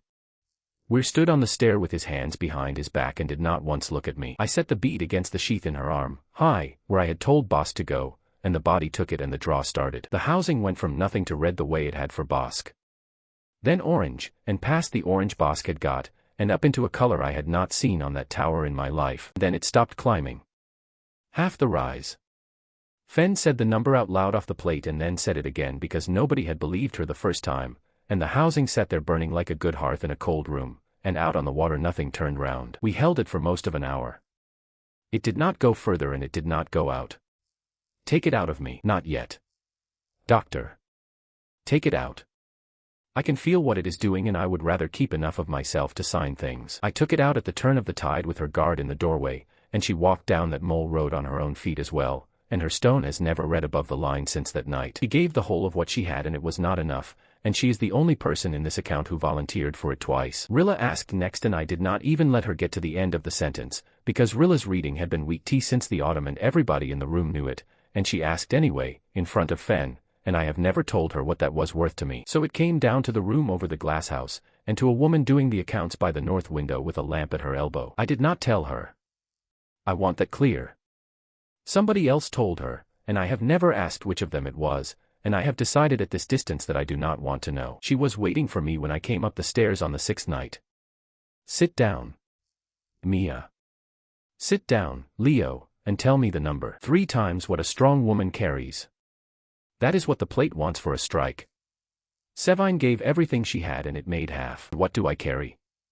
You know what you carry. You have known since the morning I opened your face and you put your hand on your chest and told me there was manna boiling in you. Then say it. You are the brightest thing in the empire. You have been since the first 10 seconds of all of this, and everything I have built since then I built on the back of that morning, and there is not a person alive who comes close to you. She said yes before I had finished. Not after an argument, and not after a night of it. She said yes in the time it takes to put a pen down, sitting at a table with the accounts open in front of her, and then she asked me what day. And I said no. I said no for 9 days and I would have said it for 9 more, and the sea did not wait for me. The spring tide that week was the high one, the one that puts water up the cold arch steps twice a year, and it brought them over the sill and into the flooded end in numbers we had not seen since the fair. They came at the threp shed sideways out of the water while the wind was up, in off the kelder mud where the cinder road drain comes down. The women in that shed could not run. That is what a fitted volunteer is.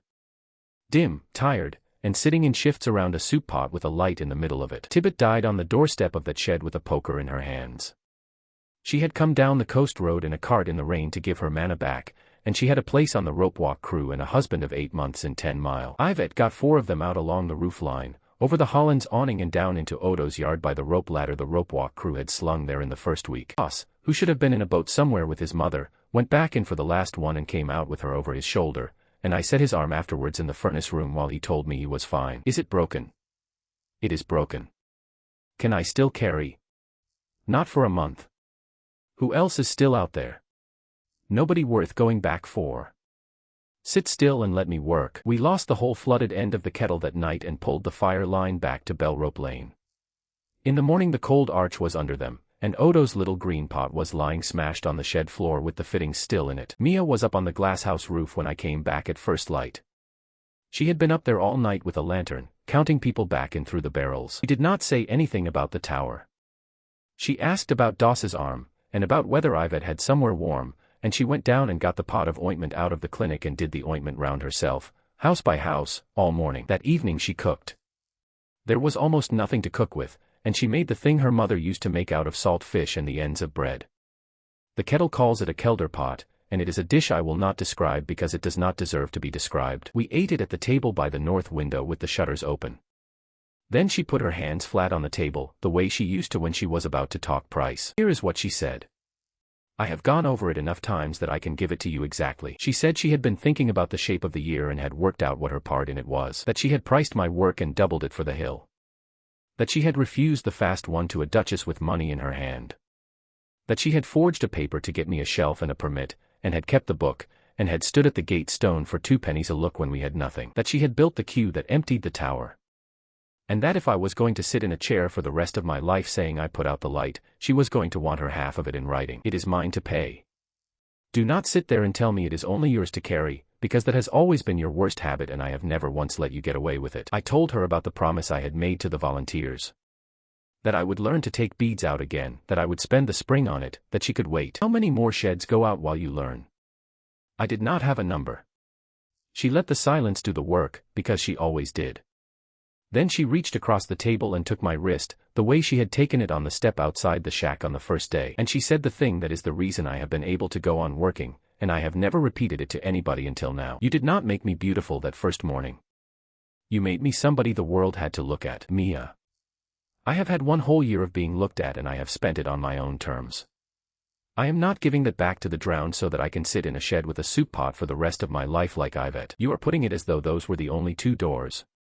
They are the only 2 doors, and you have known it for 9 days. I want to go and be the brightest thing in the empire once, on purpose, in front of the whole city. Not sit in a corner being it by accident where nobody can see. And she named her price, because of course she did. 1 thing. When it is over, you make it so no one ever has to do this again. I will try. Not by being brave. By being good at it. You take those beads out of Juna's women and you make the whole thing something a person can put on and take off like a coat, for a wage, for a month, and then go home. That is 3 months of work and 2 people dead if I get it wrong. Then it is 3 months of work.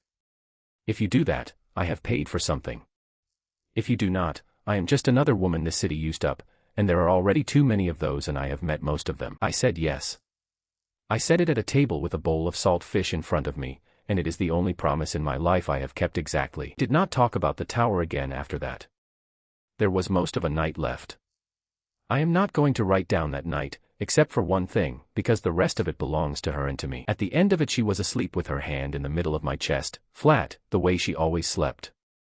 I lay there and looked at the ceiling of a room over a glasshouse in the poorest quarter of a dead port, and I understood that I had spent a year building a business empire, and that the only thing I had actually made was this, and that I was going to carry it out of the door in the morning and give it to a lamp. We went out to the mole in the gray before dawn.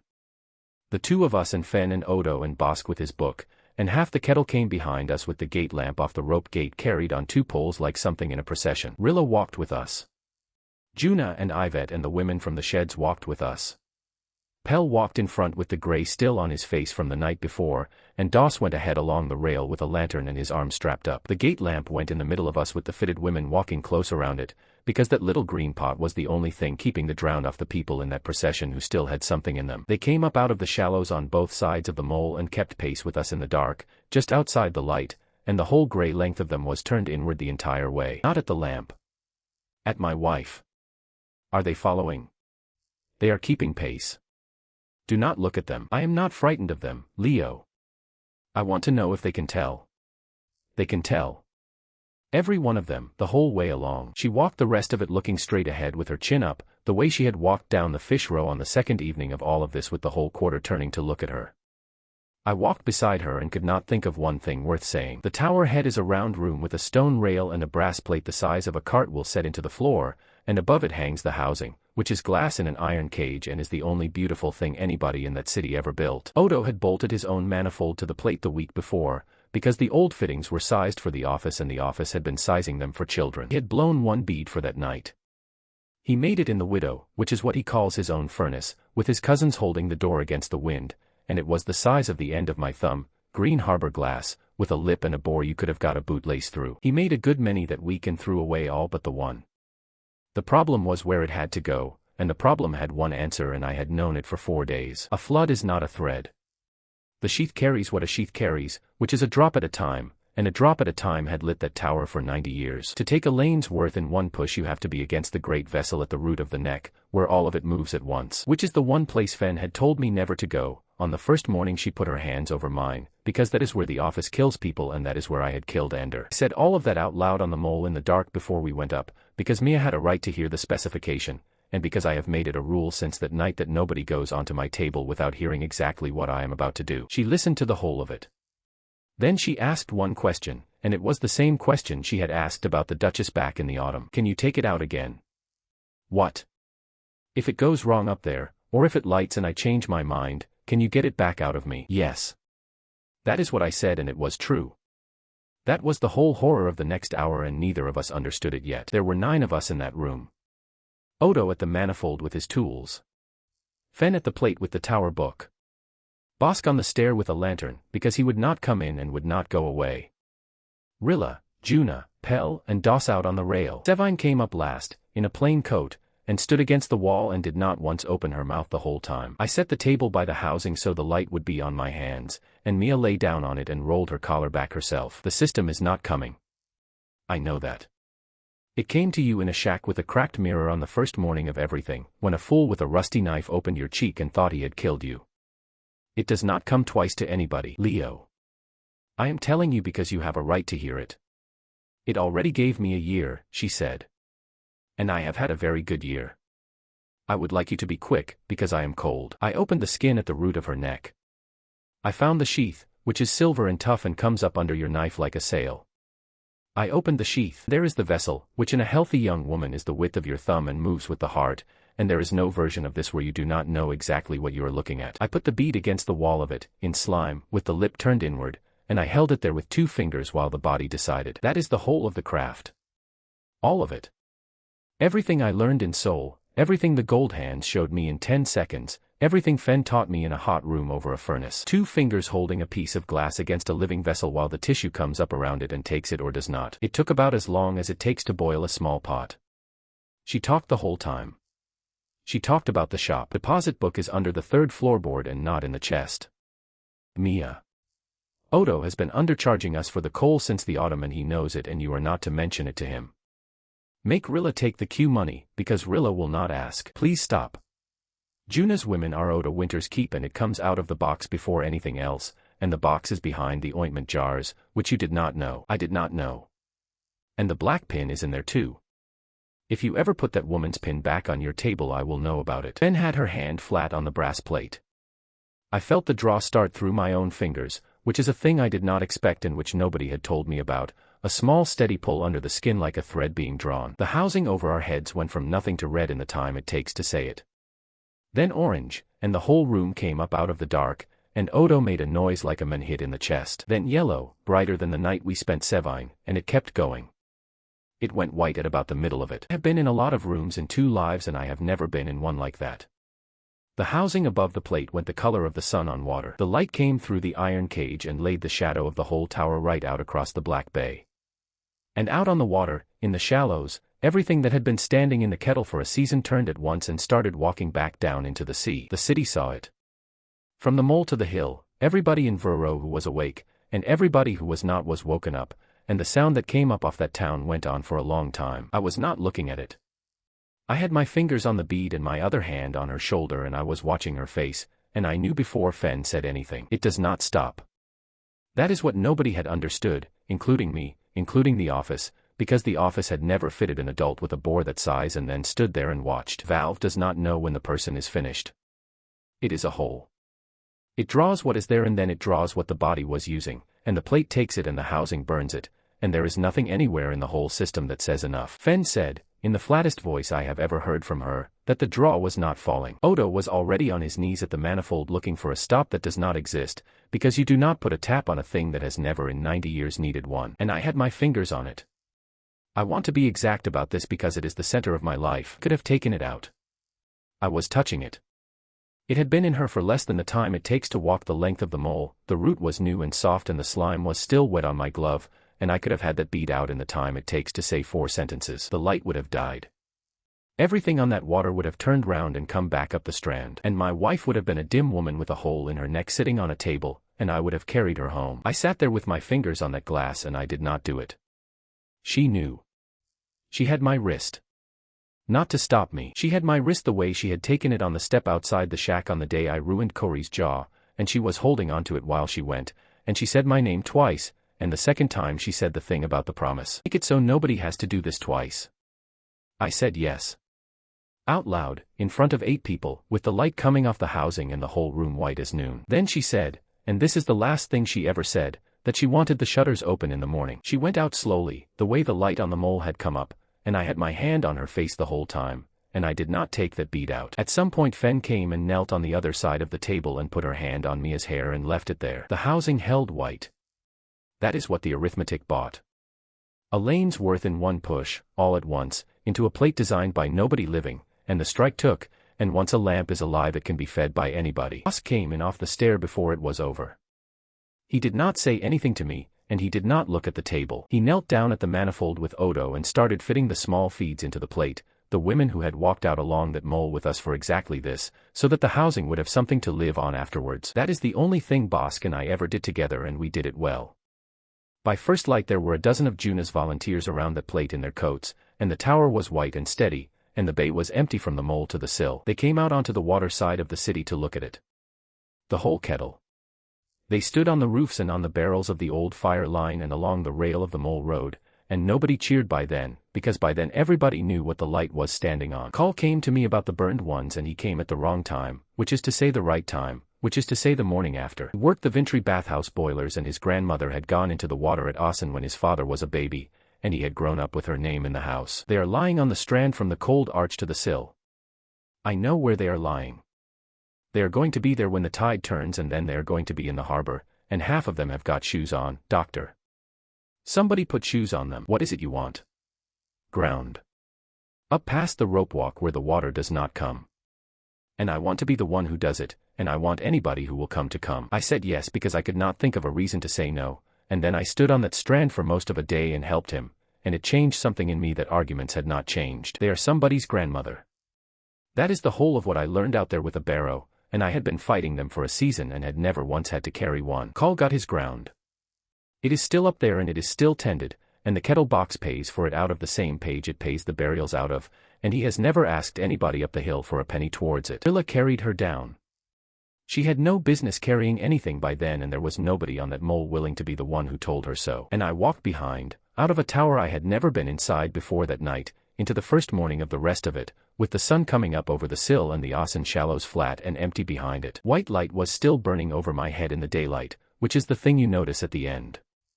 A lamp that has just been struck goes on burning for hours after the sun makes it pointless. Buried her on the third day at the top of Bell Rope Lane, next to Ander, because that is where the ground is high and dry, and because she had chosen that ground herself for him. Odo made the glass for the marker. He would not take anything for it, and he would not talk about it, and he got the color wrong twice and started again both times. Occam played badly, because his hands had not been what they were since the fair. He played the tune off Bell Rope Lane, the skipping one, which nobody had asked him for. The whole kettle came, and Rilla stood at the head of it. Sevine came down the hill on foot with Eston behind her and stood at the back with the rope crew, and did not go up to the front where they would have made room for her. I opened the shutters that morning, and I have opened them every morning since. That is between me and her, and I am only writing it here because it is the one instruction I got, and I would like it on the record that I follow it. The Vantry Gate, which is the landward one and the only one, came open on the 9th day after the strike, and what came through it was not what any of us had been picturing all winter. We had been picturing relief. What arrived was a queue of towns with problems. Holloway sent Zell down the Harrow Bend with 2 of her own hands and a demand rather than a request, which is Holloway's all over. Ostry sent Blyon a card of his short-lipped collars and a letter for Odo that Odo read twice and would not show anybody. Faro sent nobody and wrote instead, because Faro had lost its own light in the autumn and had been holding a strand with pitch and boats since before we did, and their letter had a way of stopping a stare in it that Coyne copied out and used the same week. 10 Mile sent a woman called Letter, who had been a bath keeper before all this and had worked out on her own that a heated room brings a root on faster, which is true, and which is in the book now under her name. Seneck came down the coast road himself, on foot, at his age, to see the shed where his daughter had died and to stand in it for a while and then go home. He would not let anybody walk with him, and he would not stay the night. That was the first week. The second week was worse, because the second week was money, and money is the argument that does not end. Hannah had asked me on a landing whether it was going to be like that forever, and I had gone about answering her the way I go about everything. I made it a question of craft and let somebody else notice it was a question of bread. Rilla noticed. Rilla had been keeping the box since the autumn, and she brought it up to the clinic and put it on the table and opened the lid so I could see the bottom of it. Count what is in there and then tell me about your 30 days. That is not enough for a month of anybody. It is not enough for a week of anybody.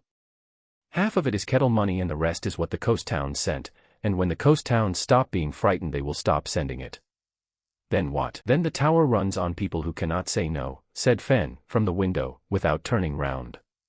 Which is where it started. The argument that came out of that ran most of the spring, and it ran through the salt hall and the ropewalk gate and Odo's furnace room, and I was on the wrong side of it for the first month. I wanted the Crown to pay, because the Crown had the money.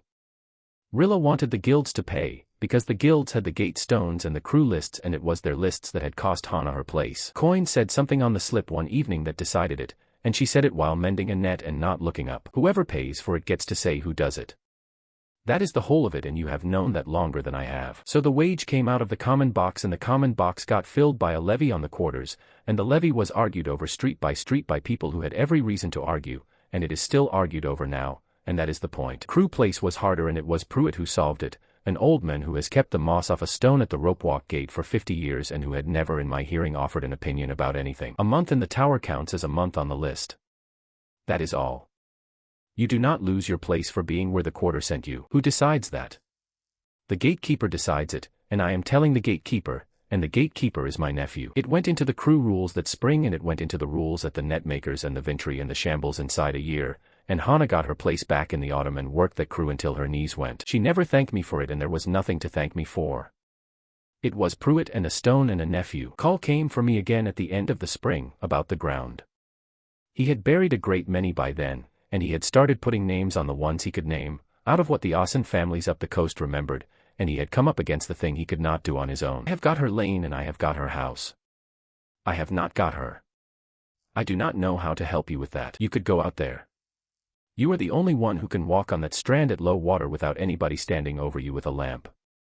I am not asking you to bring her up.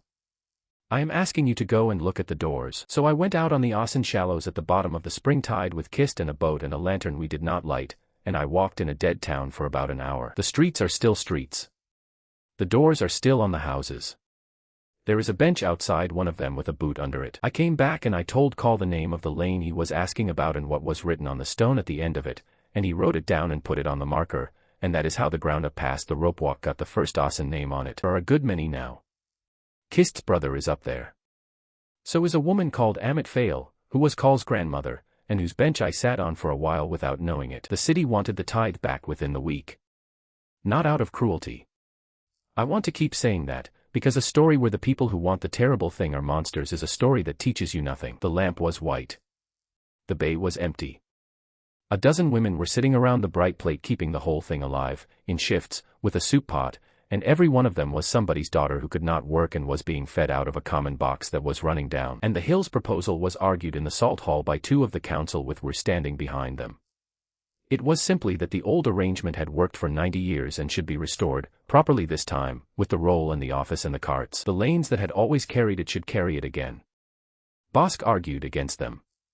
I would not have believed it if I had not been in the room. He had been on that mole all night with his hands in the manifold, and he had watched what a fitting does to a person from arm's length for the first time in his life. He stood up in front of the council. He had been asking for men and carts from all winter, and he told them that the office had never once written down what became of the children. He said he had a roll of names going back 4 generations and not one line in it about a life. He said he had been fitting people since he was a boy and had never sat with one afterwards. And then he said the sentence that ended the old arrangement in Verreau. A tithe you can only run on people who cannot say no is a tithe you already know is wrong. Sevine did not decide it that day. She sent them all out and kept me back, the way she had the first time, and she asked me one question, in a room with a dead stone on the table between us where our manna used to be. Can you make it something a person can put down? I do not know yet. How long to find out? The spring, if it can be done at all. Longer if it kills anybody, because then we stop. Then take the spring, she said, and she did not offer me anything for it and I did not ask for anything, and that was the whole of the interview. That was the next 3 months of my life, and I had been given the shape of it at a table over a bowl of salt fish by a woman who never in her life let me hide behind the word cannot. Worked it out in the glasshouse with Fen and Odo, and we were not clever about it. We were slow, we wrote everything down, and we killed nobody, which I am prouder of than of anything else I have ever done, though we came close twice. There are 3 things in it and none of them is a miracle. The first is the bore. Mia died because a bead the size of my thumb end sat against a great vessel and drank as fast as glass allows, and there was nothing anywhere in the system that said stop. So we stopped making the hole the thing that decides. Odo drew the bore down to a thread and put a collar on the outside of the lip, and the collar is what meets the sheath. A bead like that takes what a person can spare in a day and no more, whatever it is sitting next to. The second is the sight. Never the vessel. Never the throat. The sheath in the upper arm, where the office would never have bothered to go, because a child's arm is small and the office worked on children. The third is the term, and the third is the one that is actually mine. A route takes about a month to finish. I had known that since the first fittings in the siege and I had thought of it as a nuisance.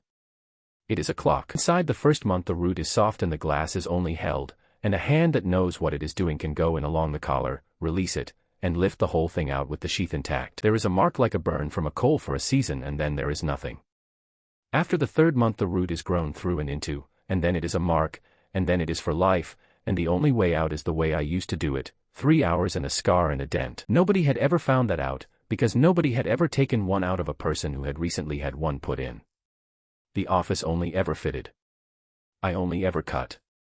Nobody in the history of that city had ever stood on both sides of the same operation. The two we came close on were Dessa and a girl off the coast boats called Wenna, and both of them happened in the 1st month, and both of them are on me and not on Fen. Dessa was the woman I had opened by hand on a Tuesday morning in the spring of the good year, the first mark I ever took out awake and slow, the one with the rag between her teeth and the vocabulary. She came in for the trial because she said she had been my first at one end of it and she would be my first at the other, and she made a joke about it, and I let her talk me round in about 4 minutes. Are you sure? I have been sure since I heard about it. Get on with it. I put a collared bead in her arm and left it 11 days and then went in to take it out, and I went in along the collar the way I had drawn it on a slate 100 times, and the root came away in 2 pieces instead of 1. The second piece was still in the sheath. I had to open the whole length of her upper arm to find it, and by the time I had it she had lost a great deal of blood and the sheath was in ribbons and the arm was never going to be what it was. She has the use of it. She cannot carry a full basket on that side and she gutted fish her whole life, and she is left-handed now at an age when nobody wants to learn a new hand. Wenna was worse and shorter. The collar itself failed, 3 days in, and the bore opened wide and drew hard for about an hour before we got to her. She is alive because she was in the shed with the others and one of them noticed her go gray. She sat out the rest of that spring and she has never had a stone reading above the line since. She was 19. I stopped the trial after her. Fen wanted to keep going, because the tower was full of volunteers and every week of delay was another woman doing a month with no way out at the end of it, and we had an argument about it in the clinic that Rilla had to come up the stairs and stop. How many more do you want to open? None. I want to stop opening people.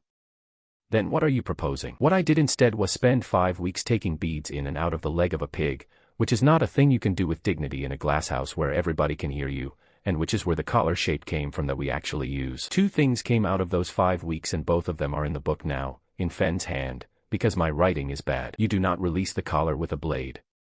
You release it with a hook drawn along the seat of it, so that the root parts along its own line. Fisk the boatwright beat the first one out of a rigging pick for me and would not be paid for it, and the whole coast still calls that shape a fisk hook, which he never once heard anybody say. And you do not leave one in past 30 days on a trial.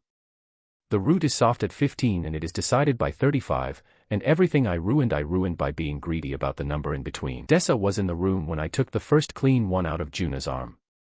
She had asked to be, and she stood at the north window with her bad arm across her front, and when it came away whole she said, out loud, in front of 6 people, that it was about time. Juna took the first shift.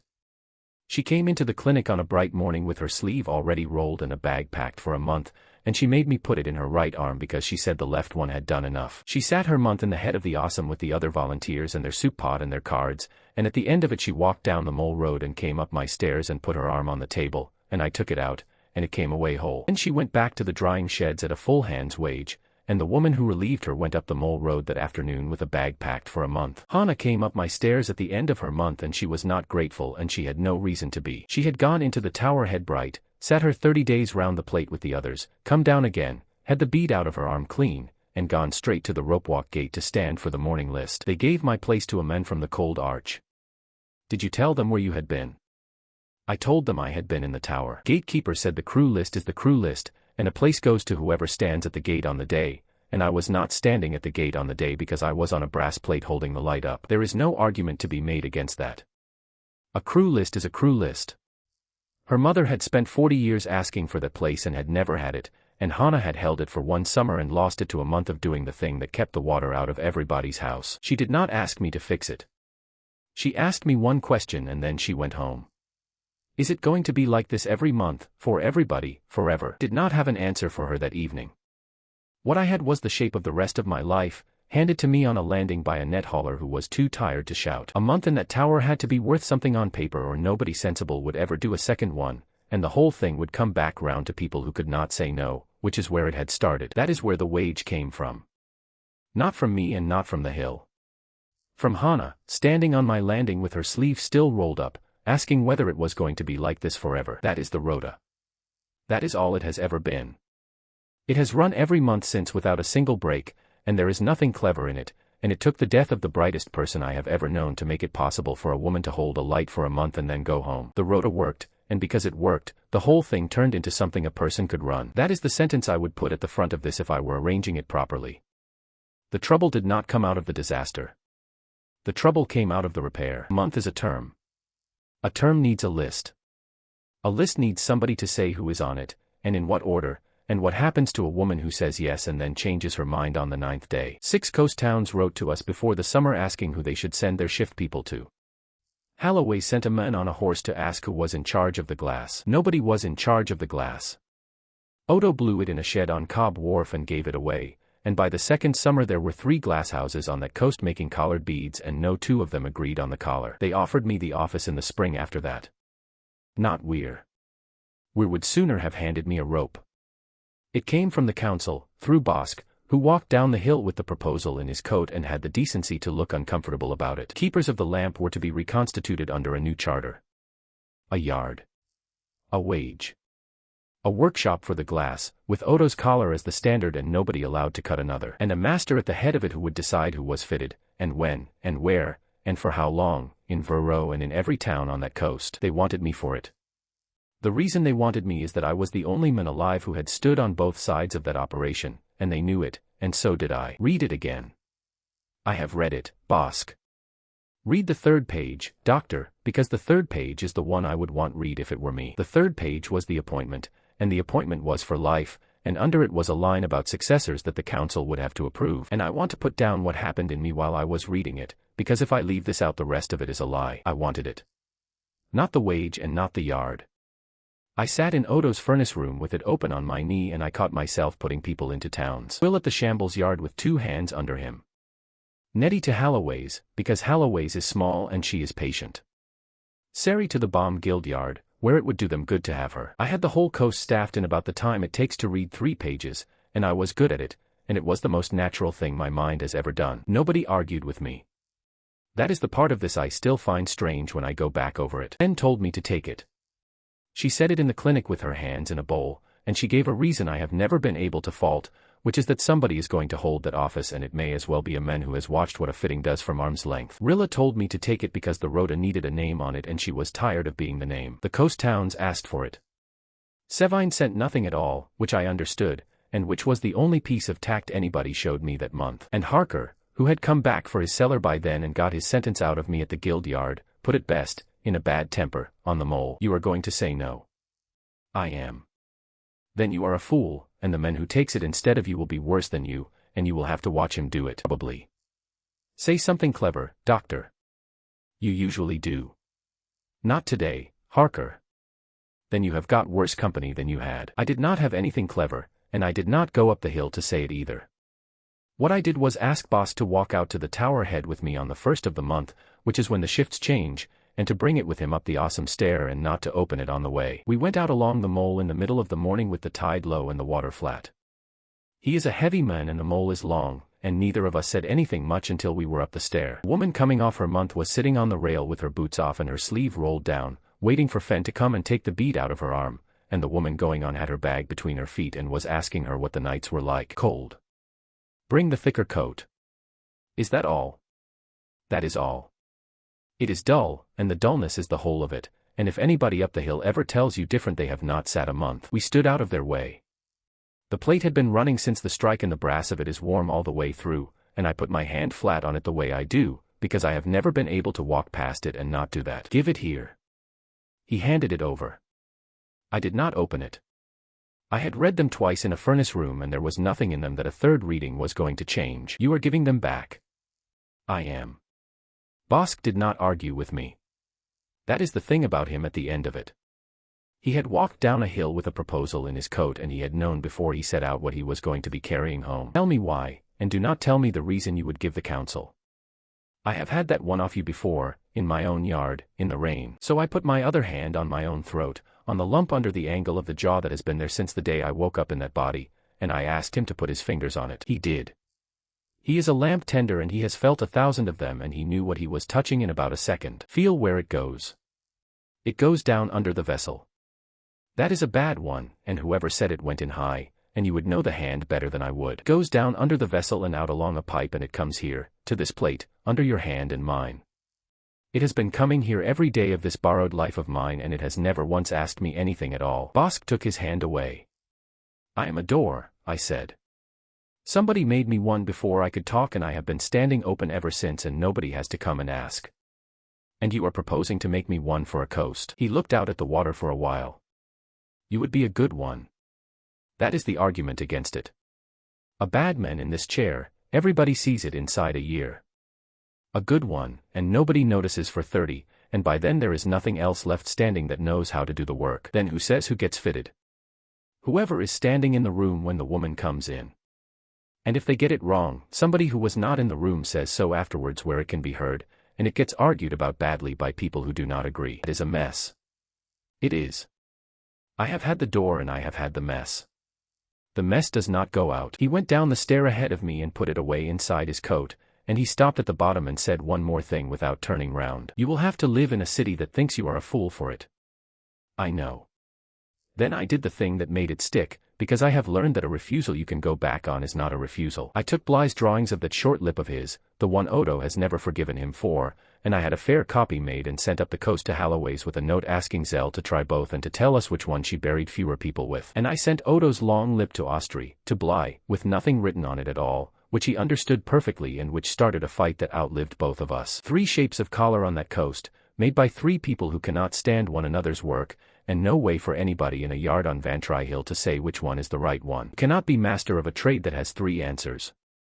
I made sure there were 3. That is the whole of what I did about it, and it took an afternoon and a boy with a satchel, and it was worth more than anything I could have said in a room on that hill. What I do now is teach, on Odo's upper floor, with the north window that gives light until evening. Fen takes the fittings and will not let anybody near a sheath until they have watched a season and done a season with her hands over theirs. Pell takes the cutting and is better at it than I was at his age, and I have started telling him so. The cracked mirror from the shack hangs on the wall the student's face. There is always one who asks whether it is a memorial, and I always say no, and that is true. It is up there so that every hand in the room has to look at what a face is worth to somebody before they are allowed to open one. I am still the only surgeon on this coast who cannot be his own patient. The bead is still in my throat, under the vessel, where nobody sensible will go, and my stone still reads nothing at all. That has turned out to be useful.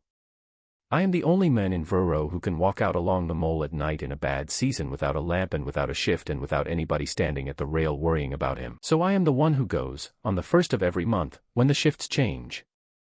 Fen can read that plate better than I can, and Rilla does not need me for any of it. I go because the light is on the water out there, and because whoever is coming off wants to be looked at by somebody, and because it is the only room in the world where I can put my hand flat on warm brass and know exactly what is going through it.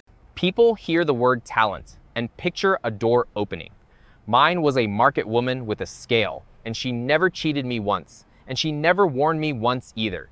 Here is the whole of it, and it cost me 4 pieces of myself. Nobody takes anything off a man that he has not first named out loud.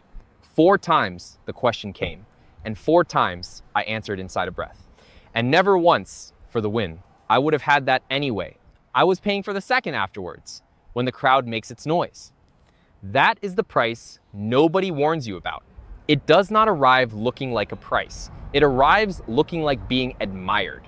So, short, watch what a man does after he has already won.